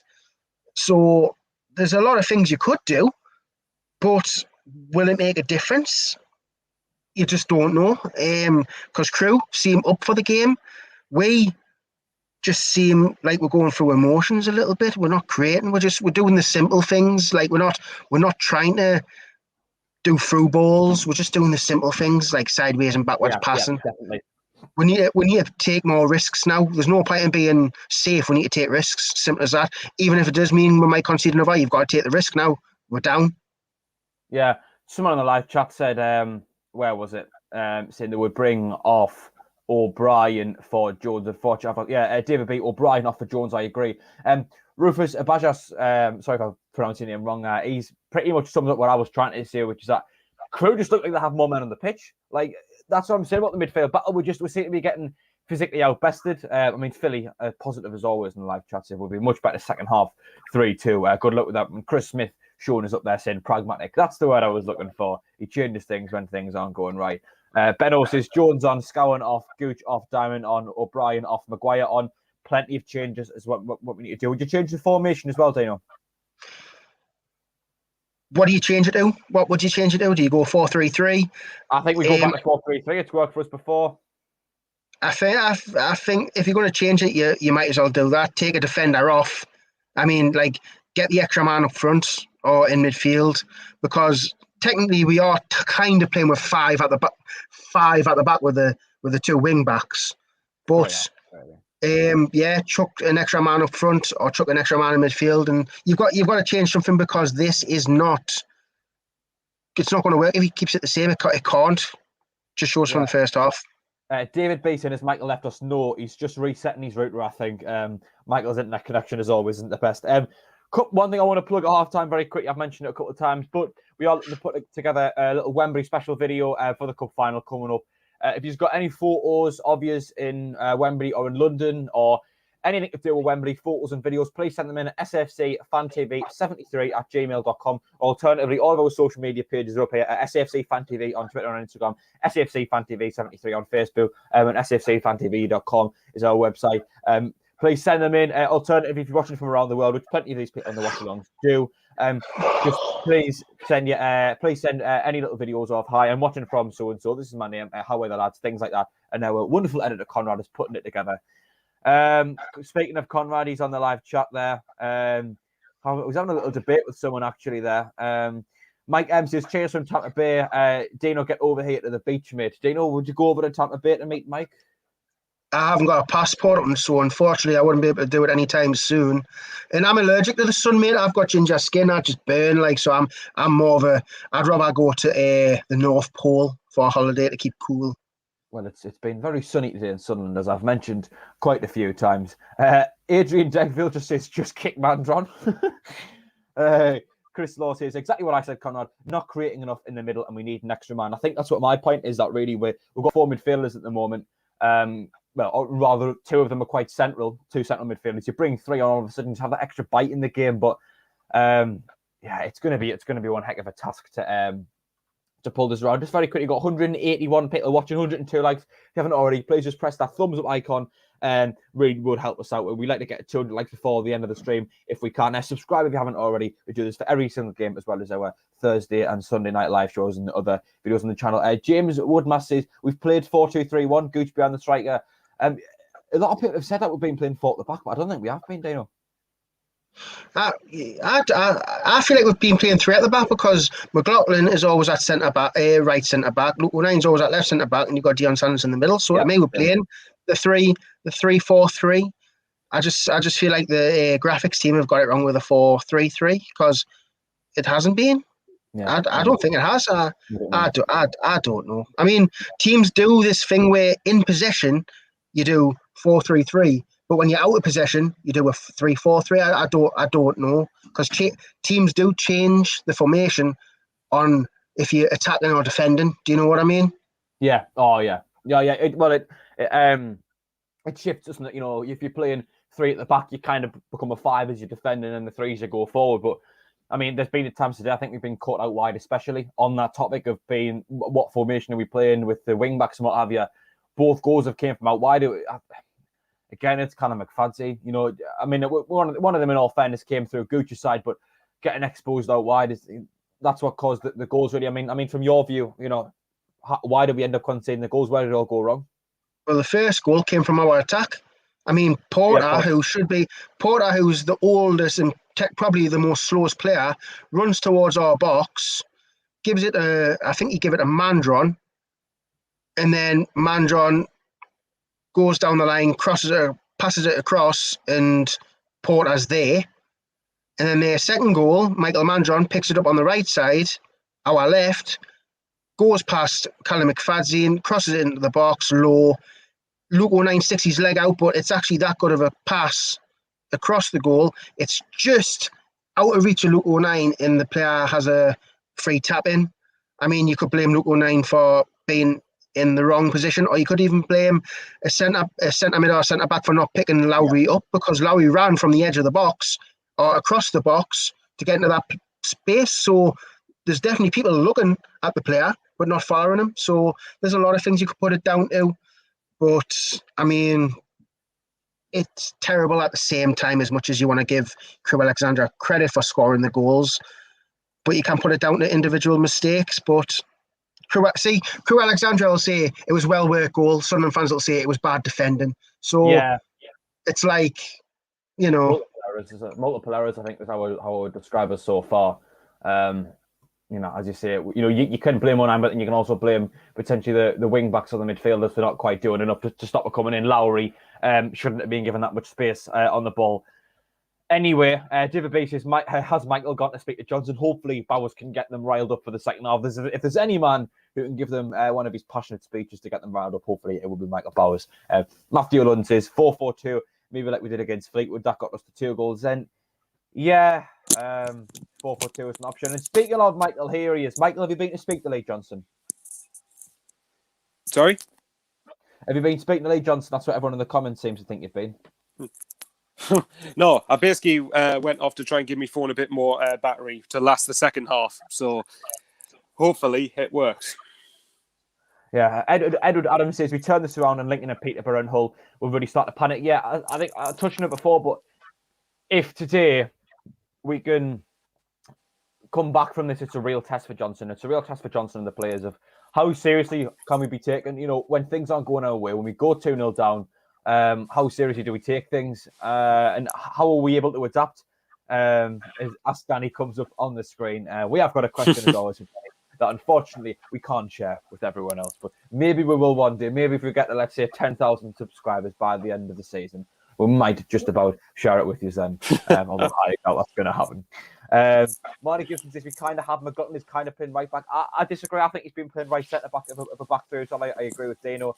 Lee Blank says McFadden needs to come off. Don't rate him at all. Why is Jones not on? I think at the very least, if you're going to make any changes, at the very least bring Jones on. Anyway, we're about to kick off again. Dino, do you want to take it away again? Yeah, I'll go for it. I don't think anyone's made any changes, which I'm a bit disappointed about. I feel like we needed a change. But Lee Johnson knows best, and he believes we can get back in. Anyway, they've kicked off, and Beckles goes down to the left-hand side. The header's won by McLaughlin, only as far as Pickering. Pickering plays the ball into the centre, cleared out by Luke O'Nine, only as far as Wintle, who plays the ball forward. Luke O'Nine cuts it out. Now McGeady has it, plays it out to the right to Gooch. Gooch tries to play the ball down line, but it's dispossessed. Kirk has it now on the left side. Forward to Pickering, who tries to go past McLaughlin, wins a throw-in off McLaughlin. No changes at half time for either team. I would say I'm a bit disappointed. Are you disappointed that we didn't make a change? No, of course. Yeah. We need to change the game. We need to change the team to change the game, and we haven't done that. So how can we expect anything to change, anything in the game to change if we don't change as a team? Yeah, it's bad. Anyway, we've given a free kick on the left-hand side, about 35 yards out. Looks like Kirk or Pickering's going to take it. Anything in the comments there, Jack? Yeah, Will Storey makes a point. I really do agree with that. He says we might as well go for it and go all out attack. We need the points. So let's give it a go. Yeah, exactly. I think someone else said earlier on, I would rather end up losing 4-0 today, but knowing that we've actually given a really good goal than just kind of not really commit and end up losing 2-0. Right, anyway, Pickering over the free kick now. We've got a one-man wall. Pickering whips it in. It's cleared out by Josh Scowen. Only as far as Murphy, who nods it out to Kirk. Dispossessed by McGeady. Gives it to Power, who clears the ball forward. It's well won there by O'Brien with a header, or Power. Don't know who that is. I think it was Power. Yeah, Power won the header. Lowry clears the ball forward. Only as far as Conor McLaughlin, who's in the centre circle now. Conor McLaughlin tries to go past one player. He just spins on himself. Plays the ball forward to who's that? I think it's O'Brien who plays the ball. It's a lovely 1-2 with White, but dispossessed. Power plays it out to the left side now. I don't know who that is. McFadden gets tackled by Daniels. Whittle now plays the ball forward. Mandron brings the ball down on his chest, but it's a throw into Sunderland, taken quickly by. Is it taken quickly? Yeah, McFadden has it now. McFadden plays the ball down line, looking for White. White controls it, but miscontrols it, and it's out for a goal kick. To the comments here, Jack. Yeah, James Wood-Massini hasn't even changed it. Coco Schmelin says, how are we losing to Crewe? Because they've been better. They've been a better team, and they've created 2 chances and what they've scored goals from. Chris Smith saying Crewe and he'll push over. Lee Hall says, can't believe he hasn't made a change at half time. He needs to bring the changes before the 60th minute. He needs to do it ASAP in the next 5 minutes. I would do them. Luke O'Nine has the ball now on the edge of our own area. He gives it out to the right to Sanderson. Sanderson spins on the ball and comes back inside to Luke O'Nine just on the edge of the 18-yard box. Plays it out to the left to Callum McFadden. McFadden forward to McGeady. McGeady now back to McFadden. McFadden goes long down the line. Headed by Charlie White, only as far as Beckles, who kicks it out for a throw-in. To the comments, Jack. Yeah, Edward Adams says, are our players believing their own hype? I think that's fair point, you know, with how positive things have been lately. Have they maybe taken their eye off the ball? You could maybe say so. Anyway, switch ball over to the right side of McLaughlin, brings the ball down. Kirk tackles him, but McLaughlin still has the ball. McLaughlin forward to Gooch. Gooch cuts on the inside, looking for a shot. He's got a man on his shoulder. He goes out to the left to McFadzean now on the edge of the box. Whips the ball back post. Woods clears it. Only as far as Power. Power brings the ball down into the middle of McGeady. McGeady now out to the left to McFadzean. McFadzean gives the ball away. I don't know what he's doing. He's given the ball away, but he's won the ball back. Credit to him. Only Power now gets the ball to McFadzean. 1-2 McFadzean. Power has it now.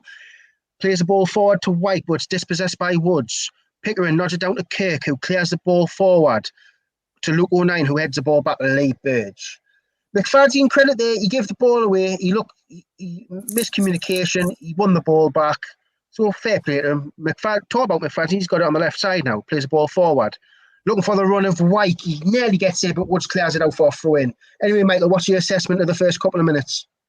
I think that we need to get a goal back in the first few minutes of the second half. We're going to have any chance of getting anything out of this. There's been a little bit more intent, but for me, it's too little too late. We needed to see this from minute one, and we haven't, unfortunately. But you never know. Yeah. Sunderland now with O'Brien. Gives it back to Josh Scowen. Plays out to the right to Dion Sanderson in our own half. Plays the ball forward now. McLaughlin on the right side of the touchline. McLaughlin plays the ball inside to Power. Under pressure by Porter. Plays the ball forward to Scowen, who gives it out to the right to Gooch now. Gooch now goes to the byline. Goes past Pickering. Plays the ball across the floor straight to the keeper, to be fair. It was nice to get past him, but the ball in was terrible. You've got three players in the box. You've got to hit it up high. He's hit it along the floor. Easy for the keeper to deal with. To the comments, Jack. Yeah, Matthew Lund makes a really fair point. Just says just need to get an early goal and use the momentum to find an equaliser and hopefully win it. Well, that's the plan, Matthew. Anyway, Richards puts the ball over to Porter, who wins the header, but Luke O'Nien cuts it out, knocks the ball for O'Brien, who wins the header to Gooch. Gooch plays it to Power, who knocks it to McLaughlin on the right, who kicks the ball forward and now for a throw into Sunderland. Oh, 5 minutes gone and nothing much has happened, really. He needs to make a change, in my opinion. We're throwing the ball to Josh Scowen, who plays the ball back to Dion Sanderson on the right side. Sanderson back to Lee Burge. Lee Burge gives it out to the left to Luke O'Nien, who's in his own box. Plays it out to Callum McFadzean on the left, who's under pressure by Lowry. Plays the ball across his box to Dion Sanderson. See, Crewe can take the press off now because they don't really need to push with. Power swivels on the ball, comes inside, looking for a pass. He knocks the ball forward, looking for Gooch, but Beckles cuts it out and Pickering clears the ball forward down the left side. Sanderson wins the header. But they pick the ball up in the middle with Murphy, who knocks it out to Kirk, who plays it to Pickering, who knocks the ball down the far left to Mandron, who controls it very nicely. Gives it back to Kirk on the touchline. Is Kirk dribbled out? No, he hasn't. Mandron and Kirk linking up very well here. Kirk to Murphy. Murphy switches the ball out to the right side to Daniels now. Daniels brings the ball down. Got loads of time here. He goes down the line to the byline to to Lowry, who puts the ball down to Daniels down the byline. Lee Burge has made a massive mistake and it's cleared, but I think he's given an offside. Oh, hey, that's a massive mistake by Lee Burge. Jack, what do you think? What do you think of that? Was a Remy Matthews style mistake there. I mean, again, you've got to look at where did it come from. And as much as if I get the replay, it'd be a lot more helpful as I can see. Where's McFadzean? He's been completely done in it, as he always is. Problems coming down that left-hand side yet again. But yeah, a howler from Burge, really. I mean, I'm just thankful that nothing's really came from it. I think he gave a free kick. I'm not sure if he gave a free kick offside. Yeah, something like that. Well, we got a bit lucky there. We got lucky there, to be fair. That was very lucky.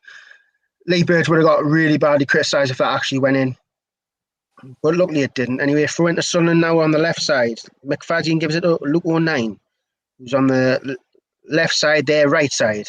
Luke O'Nien goes long and diagonal, looking for Gooch. Gooch he keeps it in play, knocks it down the line, but Charlie White will not get there.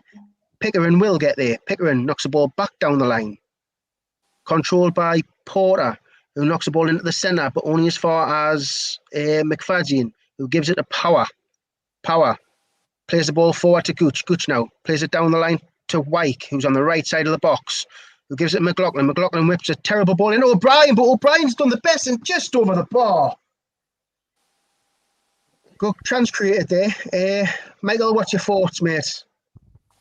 It's been too easy for Crewe, in my opinion. I think they're just being aggressive, and fair play. They're 2-0 up. Why would they go all out and risk leaving themselves open? But we've got to find a way to deal with it. Yeah, I thought it was a good shot by O'Brien there. He looped it to the back far post and just went over the bar. Anyway, now we've put them under pressure, but Daniels has come away with it now. Daniels down the right side, our left. McFadden is nowhere to be seen, but Luke O'Nien comes across, and it's a great tackle by Luke O'Nien. Great tackle by Luke O'Nien.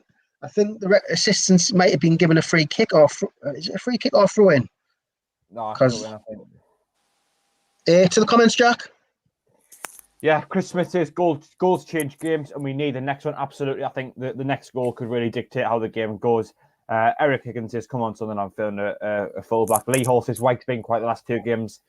I think you've been a little bit harsh. You got to give him a chance here and there. Paul Flanagan says, come on, we need a goal now. Chris Smith says, tell Party to change it up. Clearly in reference to Lee Johnson being rather dogmatic as Fairfield. By the way, it was a free kick, and Lowry whips it into the back post. Beckles wins the header, and it's out for a goal kick to Sunderland. So it was a free kick. I don't know who gave the free kick away. I think it might have been McFadden, or possibly could have been Scowen. Was it not McGeady when he was tracking back? Was it not McGeady when he's tracking back? It wasn't McGeady, it was Scowen and McFadden tracking back. Anyway, Lee Burgess giving the ball straight to Murphy. Murphy in the centre to Pickering, who gives out to Kirk, 1-2 with Pickering. Tackled by Power. Power now on the right side. Plays the ball down line to Gooch. Gooch, does he keep it in play? He doesn't. Throw in to Crewe. To the comments, Jack. Eric Higgins is asking how's the game been so far. I missed the first half. Seems like the lads are playing better now. I don't know if I'd say we're playing better, but we haven't really been in the game, is how I would describe it. Edward Adams saying substitutes on now. I think he's just saying we need to make them. David B says League One, another season on this performance. You never know. Anyway, we've got the ball now in the centre with Max Power. Ian McGeady running down the left side, cuts inside, looks for the long ball forward. It's actually a nice ball to Charlie White. Charlie White has a shot. It's over the bar. Charlie White. Have you seen that, Jack? Yeah, I've just seen it there. It was another ball was getting away from him, but again, you'd think with how White's form, you would expect him to hit the target in that scenario. Really, I don't want to criticise him because he has been brilliant recently, but wait a minute later, you've got to be. Yeah, Michael, would you agree with that? Yeah, I mean, he's going to miss chances. That's the thing. But, in general, he's had a great season. But, yeah, he'll be disappointed himself he didn't score that.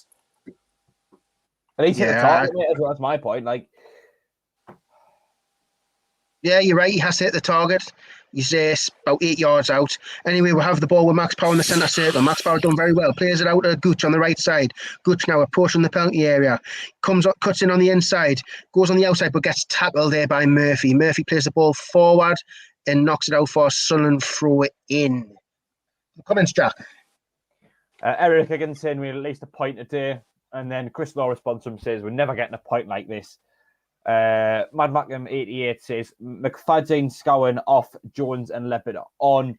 Regardless, we just need to make some subs, I think. Yeah, 100%. Anyway, McFadden plays the ball down line and Woods cuts it out for a throw in down there, left hand side. Our left there, right side. Took it quickly. Josh Scowen to the touchline to McGeady. McGeady inside to McFadden. McFadden now plays the ball across the pitch to the centre circle to Dion Sanderson. Sanderson plays it out to McLaughlin on the right side. Sanderson keeps running forward. Power now. Power runs to the right side of the touchline and hits it straight off Porter. But then we've given the ball straight back to Scowen on the edge of the centre circle. Scowen out to McFadden. McFadden inside to McGeady now. McGeady looks like he wants to take somebody on. Plays the ball forward to Charlie Wyke, who plays it out to the left to McFadden. We're just on the 18-yard box on the left side here. To Scowen. Rolls the ball back across the pitch to Luke O'Nien. Luke O'Nien approaches the penalty area. Plays the ball forward to Power, who has a shot. Oh, and it's just past the post. It's a good strike by Power. About 20 yards out. To the comments, Jack. Yeah. James Woodmass says got the score. Kyle took us sick of this rubbish. We are so inconsistent. Bring back Jack Ross. Wow, that was a call. Adrian Degville says, these lads look tired. Have one of them had a secret birthday party? I don't know. It was someone's birthday. Whoa. Four substitutions. Four Yes. from Sunderland. That's the first I've seen of this. About time. McFadden's off. Get in. Right. It looks like Jones is coming on. Diamond, Ledbetter and Maguire. O'Brien's the first person I see coming off. I want to see McFadden off, never brought back on again. Gooch is coming off. Agreed. Gooch is coming off. I'm trying to see who else is coming off, to be fair. I've only seen the two players come off so far, O'Brien and Gooch. Number 10, no, who else has come off? I can't see who else has come off. I've only seen O'Brien and Gooch so far. Ledbetter, Diamond, Jones, I think, and Maguire. O'Brien, I think's off. Yeah, that's what I said. Michael O'Brien and Gooch are the two we've seen come off. Okay. Is McFadden came off as well for Jones? Probably, I think. Right, anyway, I don't know what the formation is, but them have the ball down the right side of our penalty area with Porter. Conor McLaughlin is on the left-hand side, funny enough, who gives the ball away to Daniels, inside to Wintle. Wintle on the right side of our box, down the touchline to Lowry. Lowry now tries to go up the byline. McLaughlin stops him, but he plays the ball inside to Daniels now. Daniels is inside the box on the edge of the 18 now. Plays the ball forward to White. I don't know who that is, but he's tackled. Well tackled by Power. Power fighting. Has he won a free kick? He hasn't. Kirk plays it into Porter. It was free kick to Sunderland. Free kick. Power did win the free kick. Right. So we've changed formation because it looks like Conor McLaughlin's playing left back. He's on the left side now. Yeah, I think we've went back to a back four. My first instinct, at the very least, McFadden's off. That's a positive. Yeah. Anyway, Sunderland coming down the left side. Coming down the left side, but he's dispossessed by Daniels, who plays it inside to Lowry. Tackled there. Jones has it. Jones does a lovely little spin. Aidan McGeady's off. Aidan McGeady has come off the pitch. Wow. Right, so we have the ball in the centre with Chris Maguire, who plays it back to Luke O'Neill, who plays it out to the left to Ledbetter. Ledbetter now on the left touchline.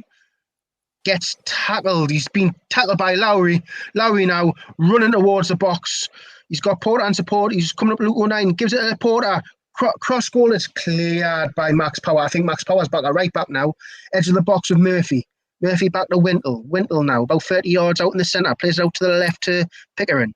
Pickering to Kirk, who plays it back to Pickering. Under pressure by Maguire. But Pickering does win it. He's crossed it in. Man John Porter. Lowry at the back post. Oh, it's deflected and just went past the post. Oh, my God. Oh, wow. Say that again. Very quickly, 199 people watching the stream live, 116 likes. If you haven't already, please do just hit that thumbs up icon to give us a like. It really does help us out if you haven't already. And you are enjoying the stream, would really appreciate it. Well, we got lucky that we are 3-0 down there. Anyway, Ledbetter got dispossessed there. Anyway, if you're watching, can you please like the video? We'd always try to get 200 likes before full time. I don't know what we're on now. I know we're over 100, but if you can just smash the like button, it only takes a second. It only takes a second, and let's hit 200 by the end of the match, please. Yeah, there's anyway, a player down injured here. Yeah, I don't know who it is. It might be Ledbetter, because Ledbetter did fall down as well. Maybe that could be Muscle. I believe it is. I think it looks like it. He's just come on. I know, that's just typical, isn't it? Oh.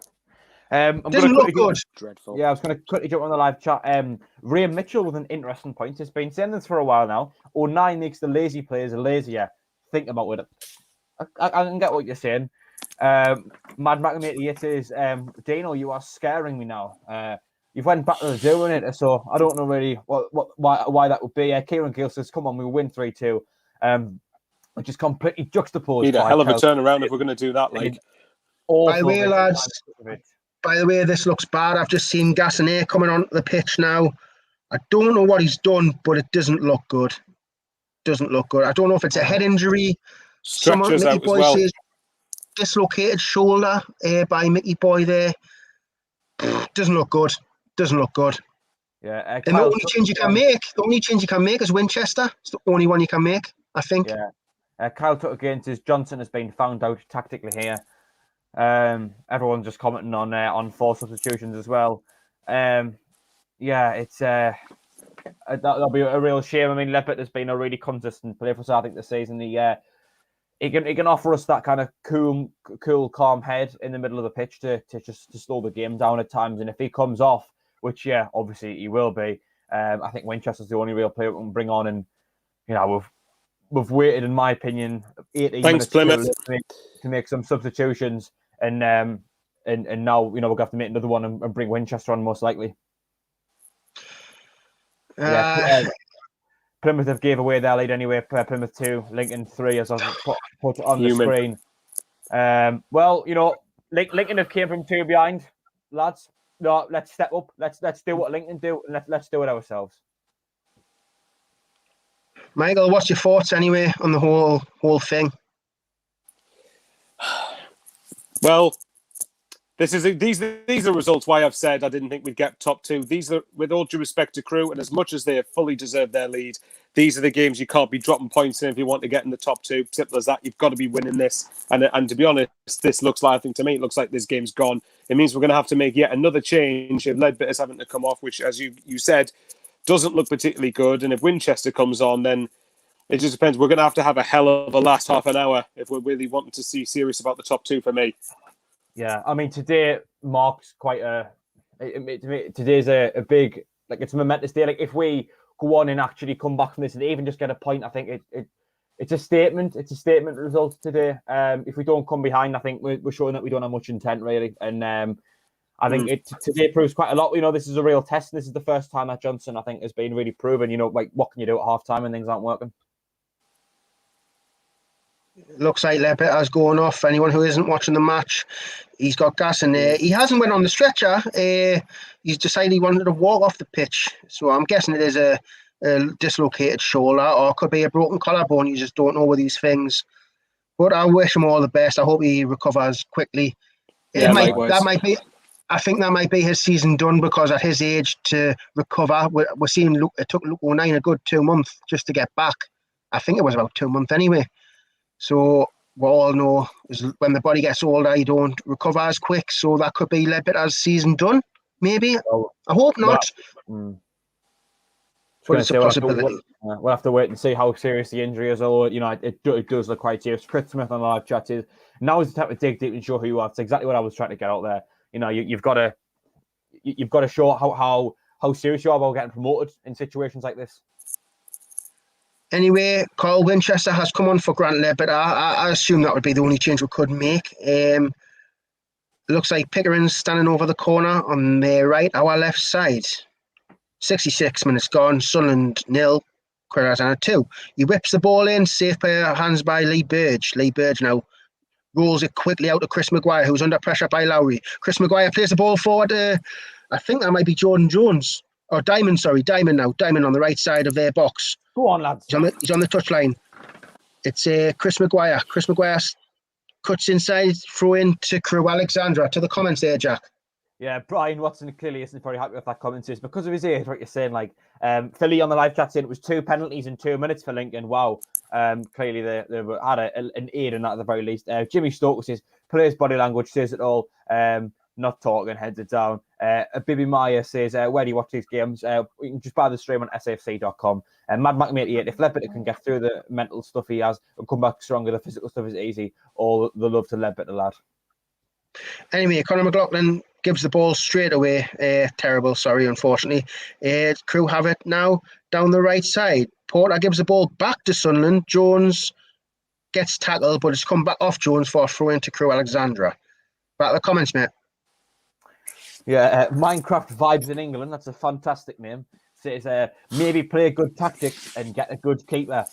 Dino, I suppose you won't be very happy with these comments there. DJ says, Watson, Tora. That's the only thing we can do now. That means attack. Anyway, ball played down the line. Porter wins the header, but Luke O'Neill cuts it out. Knocks the ball forward to Daniels, who heads the ball up. Won by Lowry. Then flicked on again. Michael Mandron nearly gets in front of Sanderson, but Sanderson knocks out for another throw in to Crewe on the right side. Oh, this is very frustrating, I must admit. We haven't even played well. That's the worst thing about it. I know we are going to get beat, but we haven't even looked like we're going to win the game. That's the worst part about it. Yeah. Throw in taken. Daniels to Lowry, back to no, that's Wintle, sorry. Wintle forward to Lowry, who plays a 4. It's a lovely 1-2. Will Wintle get there? Lee Burge gets there before Wintle does. Lee Burge now rolls it out to Luke O'Nien, left of the box. Luke O'Nien, he's looking for options. There mustn't be any movement because there's no options in front of him. He plays it to the left to Conor McLaughlin. Conor McLaughlin plays the ball inside, but gives it straight. Scowen's first touch was terrible. And Mandron now knocks it out to the left. Kirk now plays the ball forward to Mandron. His touches let him down. He keeps it in though and knocks it out for Sunderland. Sunderland throw in now on the right side. McLaughlin lashed the ball at Scowen. Scowen had no chance of control that. What's that? He'd probably do a better job than him. Or McLaughlin. I don't mind McLaughlin. He's all right. Yeah, McLaughlin's pass. He smashed at Scowen. Scowen's first touch, give it straight to their player. And luckily, Michael Mandron's touch let him down anyway. John Jones coming down the left side now. He's charging. He's being very direct. Does he win a free kick? He does. This is what I like about Jones. He just gets the ball and runs forward. And he actually goes past players and he's won a free kick about 30 yards out on the left side.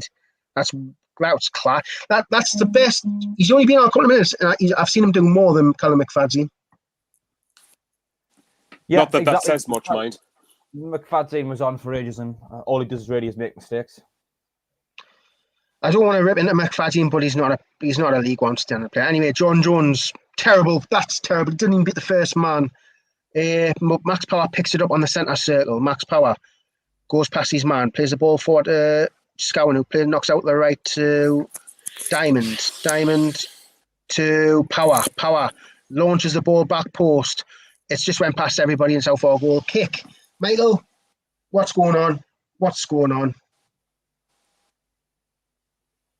I don't know. Well, what's going on at the minute is Crewe are just taking 20,000 seconds to take a goal kick, which I understand. It just frustrates us, but like I said, it was a real chance today to close the gap on the top two, or at least keep up the pace, and we just haven't taken it.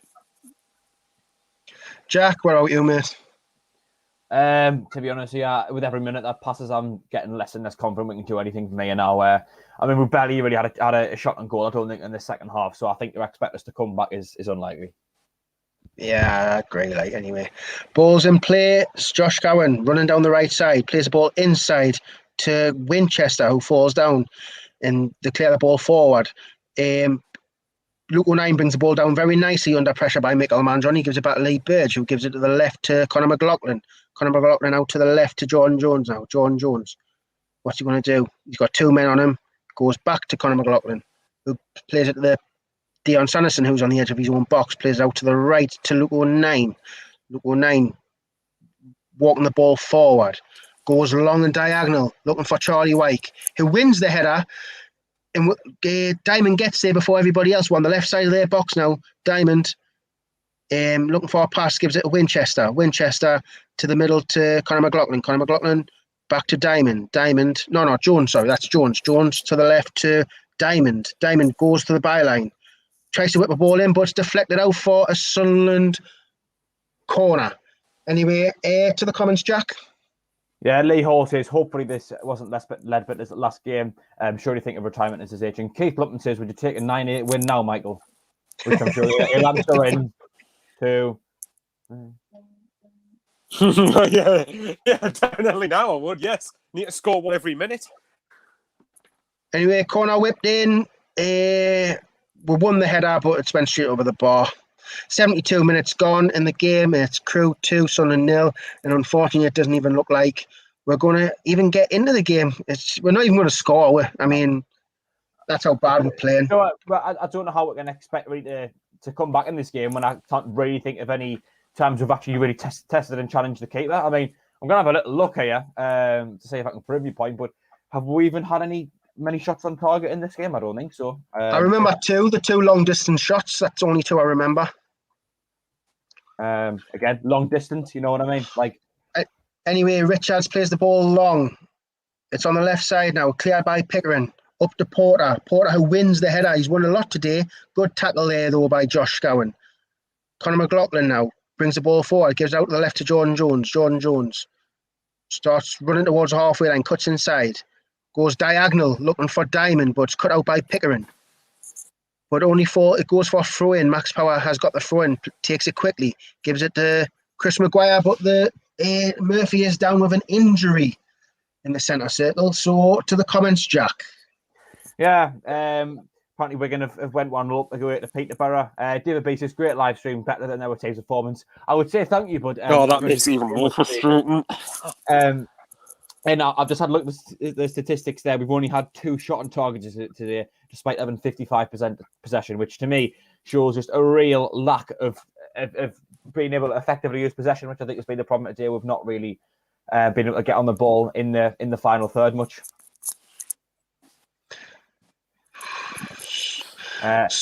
Michael, what?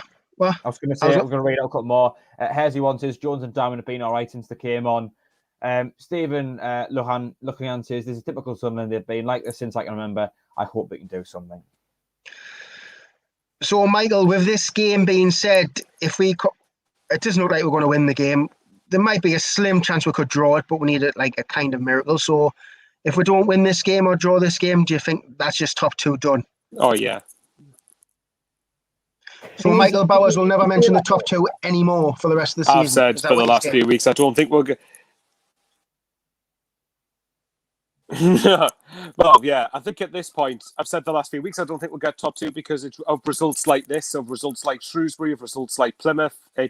Those are the type of... You don't drop points in those games. You win them if you want to get in the top 2. But again, fair play to Crewe. It's not their problem, is it? Yeah, that's true. Anyway, ball's back in play. Dejan Sanson knocks into the centre to Luke O'Nien on the centre circle. Luke O'Nien plays it to the left to Conor McLaughlin. And Conor McLaughlin looks so uncomfortable at left back, but he gives it to Jones.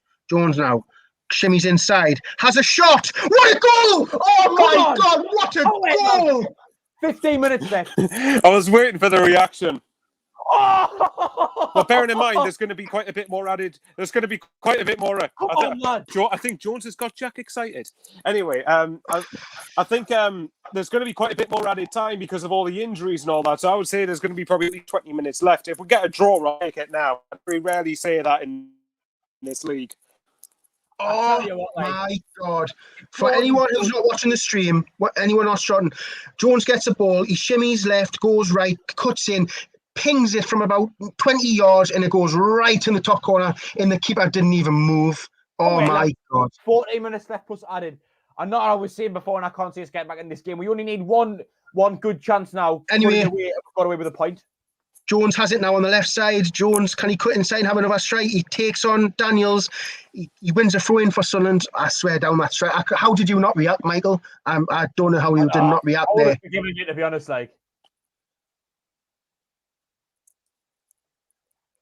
Michael? Well, it's a request of the boss. You can blame Phil. Oh, mate. How did you not react, man? That goal was unbelievable. Phil said, well done, Michael. Yes, well done indeed.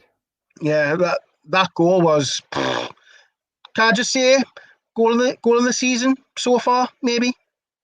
Ledbetter scored a great one against Doncaster, didn't he? That was the only other one I can think of straight away. I'm sure there's been other ones. But anyway, 15 minutes to go, we can still get a goal. Well, you know what it is? We only need one half-decent chance. We'll put it away, and we've got away with a point. You know what I mean? I was just saying there that we've barely had a chance all game, but we only need one now. Maguire with the ball in the box. Oh, it's went past everybody and went for a goal kick. Sorry, mate. I had to cut you off there. Sorry. No. You're a few seconds ahead of us. I didn't realise we're taking it. No, definitely. We just need to. We just need to do. All we need is that one good chance. I know we haven't really been able to create it, but 13 minutes left. We have made quite a few subs. Just go for it, lads. Go for it. Howie. Oh man. Oh. See, now this is why Jordan Jones needs to play. He can do something like that. McFadzean can't do anything like that, man. Even McGeady, I know as good as McGeady has been, McGeady doesn't seem to have that in his locker anymore. He's shooting from distance. But he's don't get us wrong, McGeady's got an assist in him. He's not top assister for no reason. But his shooting's been very, very off lately. And Jordan Jones has just come on and done that. I mean, amazing. Anyway, Michael Mandron now plays out to the left to Kirk. Kirk whips the ball to the back post looking for Lowry. Lee Burge collects. Lee Burge plays the ball forward to Charlie White, left it, but Diamond is chasing it all the way back to their keeper, Richards. Richards goes long. only as far to Power, who knocks it back to Lee Burge. Rolls it out to Luke 09 on the left. I don't know if you want to take over our commentary, by the way, mate. Sorry, I've went a bit too far. Do you want to take over the commentary? Michael's not here. Oh, is he not? Well, he's not here, I think. No, anyway, yeah, that's fine. I'll take over as Jordan Jones out on the left-hand side, goes inside there. Carl Winchester. Can you get the live chat up, Dino? Find Sanderson. I can, yeah, mate.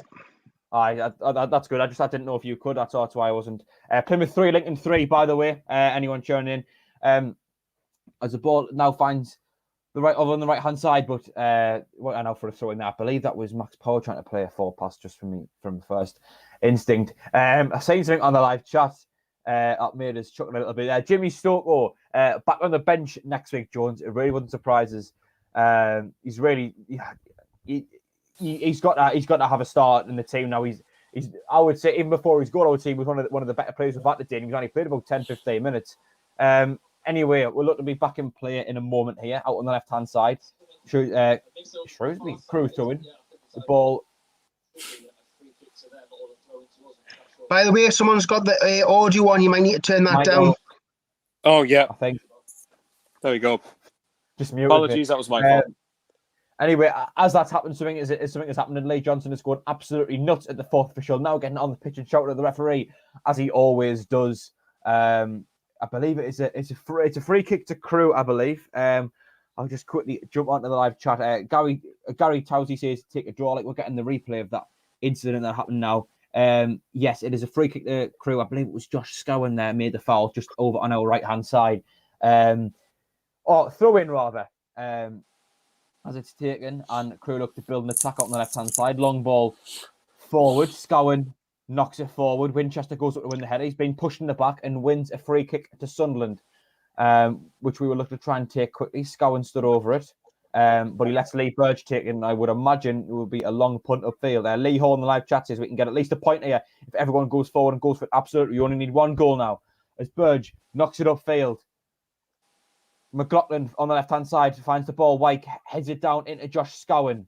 Scowen goes centrally to Chris Maguire. Now it's with Max Power. Is that Power puts a cross into the box looking for the header. Wyke didn't quite find him, and Crewe look to try and build another attack.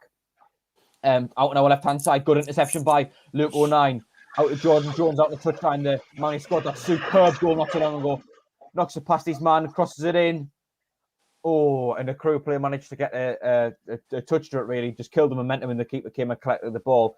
And as fully expected, the keeper has just smothered the ball completely entirely.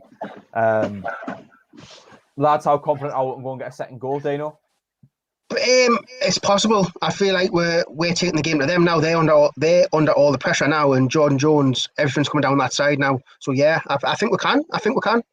Yeah, as Sunderland to get an attack goal, Ned Dion Sanderson dispossessed Crewe, who have the ball back. Speaking of Sanderson, he heads it down into Conor McLaughlin, who appears to be playing over on the left. Finds Luke 09 just ahead of him. Over to Jordan Jones out on the left-hand side. Back to Luke 09 on the touchline. Over to Conor McLaughlin, who's just kind of sat just in front of the edge of our box. Goes inside, looking for Winchester, whose pass ends up deflecting and going over to the right-hand side, where the ball finds Max Power. Power finds Dion Sanderson, who's at right centre-back. Sanderson spreads it over to Luke 09, who brings the ball forward. 09 brings the ball over the halfway line as he dinks it forward, looking for the run of Jack Diamond, who has given a free kick away to Crewe. Over on their right-hand side, their plate is down injured. Do you know anything on the chat? SAFC Fan TV, Plymouth 3, Lincoln 3. Man Mackham 88 said exactly the same. David Spencer, great shot by Jones. Lee Hall, Jones and McGeady should be starting, not one or the other. Get in Jones. Mickey Boy, Jones making his claim for a start in games. Sarah Ferguson, Howie. Acacia Cameron Jude, Gerin lads. And that's it, mate. Back to you, mate. Game back and play. Yeah, keeper about to take this on my screen now. He's putting his hand up to block his face from the sun. Lobs it forward. As the flick on is one, Conor McLaughlin finds a ball out on the left-hand side. And it is a Sunderland throw-in. As I say, out on our left-hand side, Conor McLaughlin to take it. He's got Luke O'Nien just behind him. He's got Jordan Jones, the goal scorer, just up ahead of him. McLaughlin grabbing a few yards here. I don't think the referee's noticed. Taking his time to take this as he heads it forward, but it headed out for another Sunderland throw-in. Conor McLaughlin will take it again. Finds Josh Scowen. Knocks it back to Luke O'Nien. I've actually lost that much for a second there. Yes, as the ball now finds Crewe on the right-hand side. Their number 8. Looks to play a pass, but Luke O'Nien intercepts it. Josh Scowen has it now. Into Max Power. Quite central. Pings the ball forward out to the left wing, looking for the head of Charlie White, who he couldn't quite find. And it is out for a Crewe throw-in out on the right-hand side. Dino, have we got anything on the live chat? Paul Beanie, Peterborough goal, 1-1. Matthew Lunn, everyone around has dropped points except for Hull. This would have been a great chance to make some ground, but at least we aren't dropping points when they're all winning. Crewe making a substitution now. It's is it Porter, their number 9? Porter's coming off. He's coming off, and Crewe are bringing a slightly smaller lad on for him. Sure, we'll see how he is in just a moment whenever we get the graphics. Continue in on the live chat. James Woodmass says we should be playing Gooch, McGeady, Jones, then Mike up top. Chris Law saying Philly. I don't know what that's about. Must be an inside joke. And Mad Mackham 88. I can see why it's after Philly. Mad Mackham 88. Peterborough 2. Wigan 1. Yes. Back to you, mate. The ball has just came back in place. Scowen flicks it on. That was Owen Dale who's come on for Chris Porter. Owen Dale, I think he's on the ball now, actually. But his pass only finds Carl Winchester in the centre circle. Coming out on the right-hand side. Finds Jack Diamond. Diamond out on the right wing for Sunderland. He's done well to keep the ball so far, and he's won Sunderland to throw in, which Max Power looks like he'll take. Or Josh Scowen is running over as well, either or. Max Power plays it back to Josh Scowen. Scowen looks to bring it forward, swings in across, which didn't find anyone as the ball goes out to the right-hand side. And it will be a Crewe Alexandra throw-in right up inside their half next to the corner flag. Fortunately for us, I think if it was a Sunday league game, you'd hear shouts of box them in coming here. As the throw-in's taken and it goes upfield. Luke O'Nien challenging there, and he does well to kick the ball in, swings it forward, headed straight back at us. Conor McLaughlin wins the header, and it goes out for a throw into Crewe Alexander. Everyone in the live chat saying I can play a left back. Clearly in reference to Colin McFadden's rather poor performance yet again today, as Crewe look to get the ball upfield. The corner throw in rather comes at us, but we managed to deal with it quite well. Gets lobbed forward, but the referee is blown for a free kick to Crewe on the halfway line. Michael, what do we need to do going into the last few minutes? Anything in particular?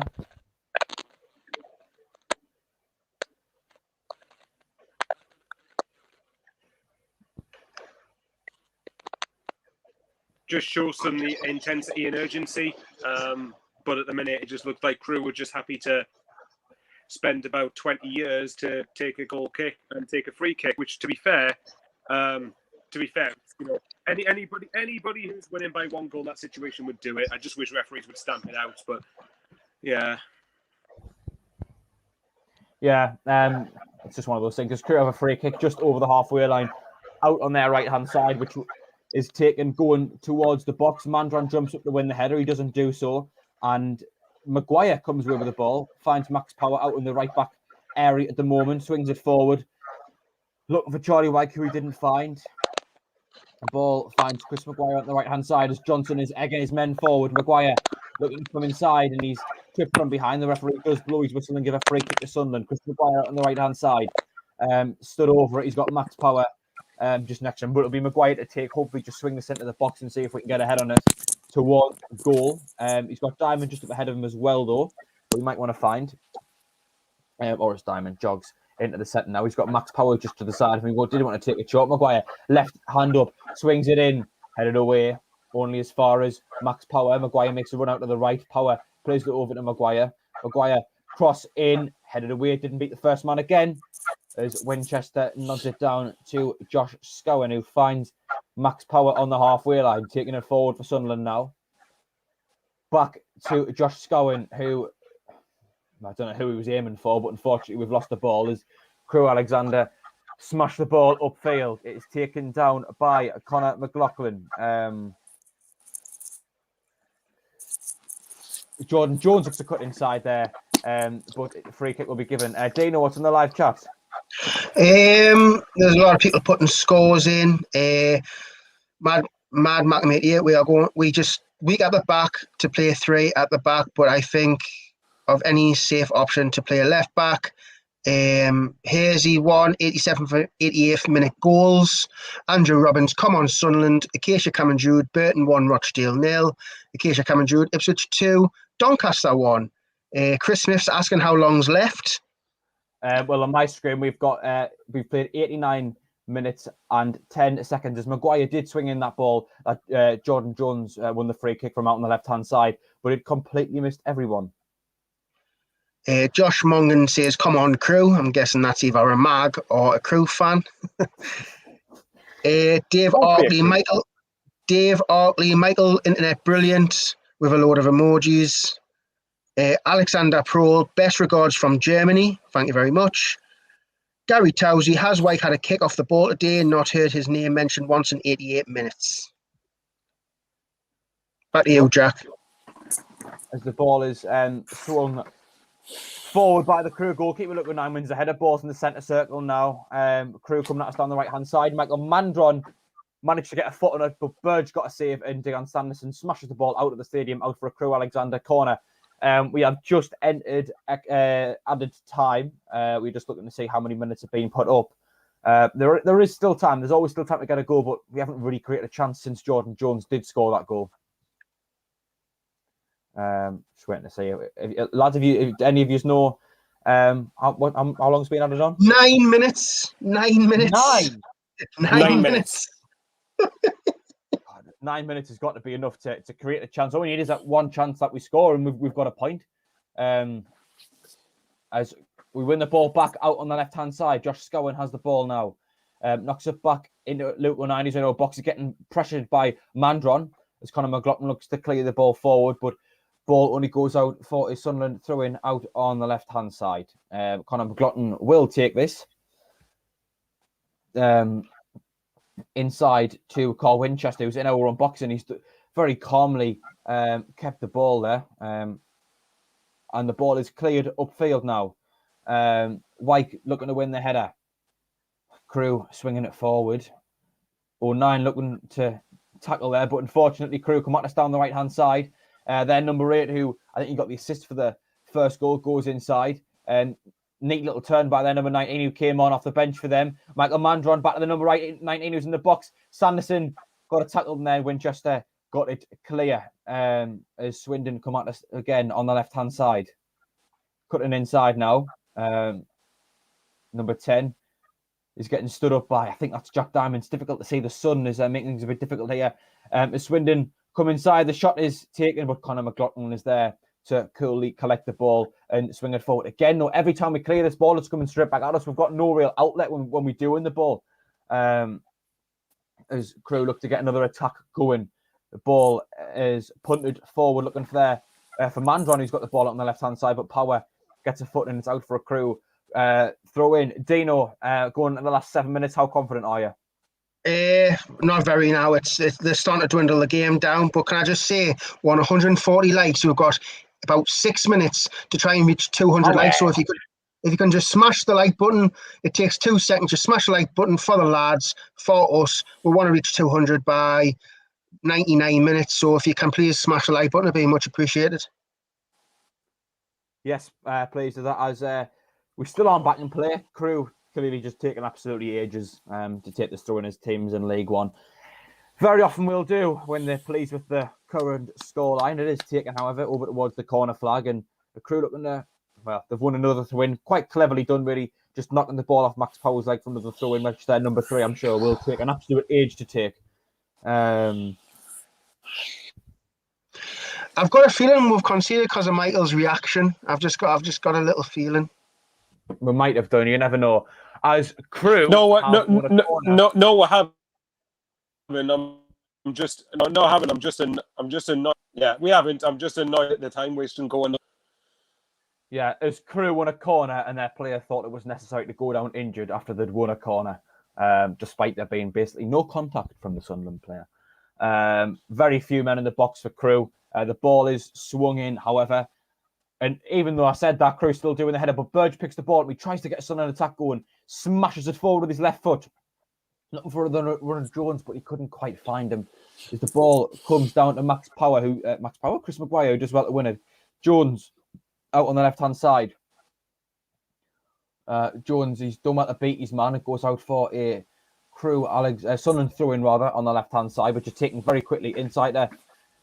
Chris Maguire on the halfway line, as it is Crewe Alexandra 2, Sunderland 1. There is 5 minutes of the 9 added on remaining for those in the live chat who are just joining us. Please do like our live stream if you haven't already. It'd be great to get to 200 before the end. Conor McLaughlin about to retake this, throwing out on the left-hand side. Goes back to Luke O'Nine. O'Nine into Max Power, right in the centre of the pitch. Puts it forward now, looking for Jack Diamond, who he couldn't quite find. As Crewe look to get themselves going down the left-hand side, as they have done so often. Power stops the ball and pushes it forward. White chests it down into Chris Maguire, who finds Jordan Jones, who takes it down on the left-hand side. Jones comes inside. Into Max Power, who's playing right back at the moment. Swings it forward. Into the Crewe box. It comes straight back at us. Luke O'Nine is going shoulder to shoulder with, I believe, Michael Madron on the right-hand side. Crewe keeping the ball here, but is being given as a Crewe free kick, I believe, out on the right-hand side. Dino, what's going on in the live chat? Live chat, there's a lot of people saying Plymouth 4, Lincoln 3, Paul Flanagan, my God, Plymouth, you beauties, Graham embarrassing again. Albert Robinson, what's the score? I think he meant the Crewe. I don't know what he's talking about, to be fair. Matthew Lunn, that's time for 2 goals, man. Gary Towsey, that's due. Liffey White only needs 1 chance. Other than that, nothing, mate. Back to you. Yeah, Adam French saying Mandron's come back to haunt us again. As on my screen, the Crewe swing the ball in, but it hasn't went to anyone to be a Sunderland goal kick. Yeah, on my screen, we've got 3 minutes of the 9 remaining. Burge instantly goes and picks the ball up and looks to get us moving from the goal kick. Come on! Have we scored, Michael? Oh, Michael, you haven't. Oh my God! Sorry, I couldn't contain that. Out on the right hand side. Maguire volleys it off! And Sunderland have equalised with 2.5 minutes remaining. What a goal! Tell you what, season, the first half. That, do you know what? I'm going to say that's better than the first one. An absolutely outstanding strike from Chris Maguire. As Sunderland have done the impossible and pulled the game back. White flicked it on. Maguire on the right-hand side just absolutely lashes it into the back of the net across the goal. The keeper stood absolutely no chance. 2 wonder goals have got us back in this game. And I think really this is a real statement now. If we can hold on to this, if we can get a result here after being 2-0 down and completely deflated, we've got just 2 minutes remaining, although I'm sure the referee had something on for the odd little stoppages. It's a real statement. It's a tackle by Carl Winchester out for Crewe Alexandra through in. Johnson getting the ball straight back into play. Also a free kick rather, as Burge looks to take it out on the right-hand side. It looks as if Sunderland are going for this and we want to get a goal back. I'm just laughing at the comment there that got put up on the screen. Out on the left-hand side, Jordan Jones, who scored the first amazing goal of the afternoon. Conor McLaughlin, left centre-back, back to Jordan Jones, who looks to megs the play, wins a throw-in now for Sunderland. 1.5 minutes remaining of the 9 added on. Charlie White has it now. Back to Jordan Jones. Jones looks to beat his man. The referee gives the free kick out on the left-hand side. Dino, how amazing was that goal, mate? Mate, I'm speechless. I can't believe it. I know people say it's a team game, right? But you need individuals with with quality. You need individual quality to pull you out the shit sometimes, and that's what's happened. Jordan Jones, a thunder strike, and Chris Maguire just topped it. What a goal. I mean, Chris Maguire's been missing for most of the season, but what a goal that is. What a goal. Yeah, I think he's, you know, as I say, as you were saying, he hasn't done much for most of this season, but that goal, wow, that was something special. That's the Chris Maguire that I think we saw in the first 2 seasons. Is moments like that is what he can provide. Speaking of Chris Maguire, he is the man stood over this free kick as there is 40 seconds remaining, although we know nothing comes from it due to Michael's reaction, of course. Out in the left-hand it's actually not a bad effort. Maguire, left hand up, swings it in. It was flicked on just over the bar. Whew. Right, lads, can I ask you, right? From 2-0 down, is this a good result now? It's got to be, on it. It's got to be. Don't get me wrong. I backed us to win and I wanted us to win, but I think a point considering how flat we were, especially in that first half, and then to be 2-0 down and barely getting a chance, man. I think that's a really it's a really positive result. To be honest. What I'll say is #ask Danny. Danny, we've got a question we're going to ask Danny, and we will reveal it if we get 10,000 subscribers before the end of the season. Although no one, it's game over. It's game over. I do not believe it. Oh my God! Did we hit 200 likes? By the way, please, we've got to hit 200 likes just for that goal alone. Absolutely outstanding finish from Chris Maguire. I'm just going to have a little check now. Obviously, we will be leaving the most of our thoughts in the short review show we do after. We've got 244 people watching now, 168 likes. If you just hit the thumbs up icon, really help us out. See if we can get the 200 likes before the end of the stream. For that goal by Chris Maguire alone, Jordan Jones as well. We will be talking all the things about the match in a little 10-15-minute review show after the three of us will be sat talking about that.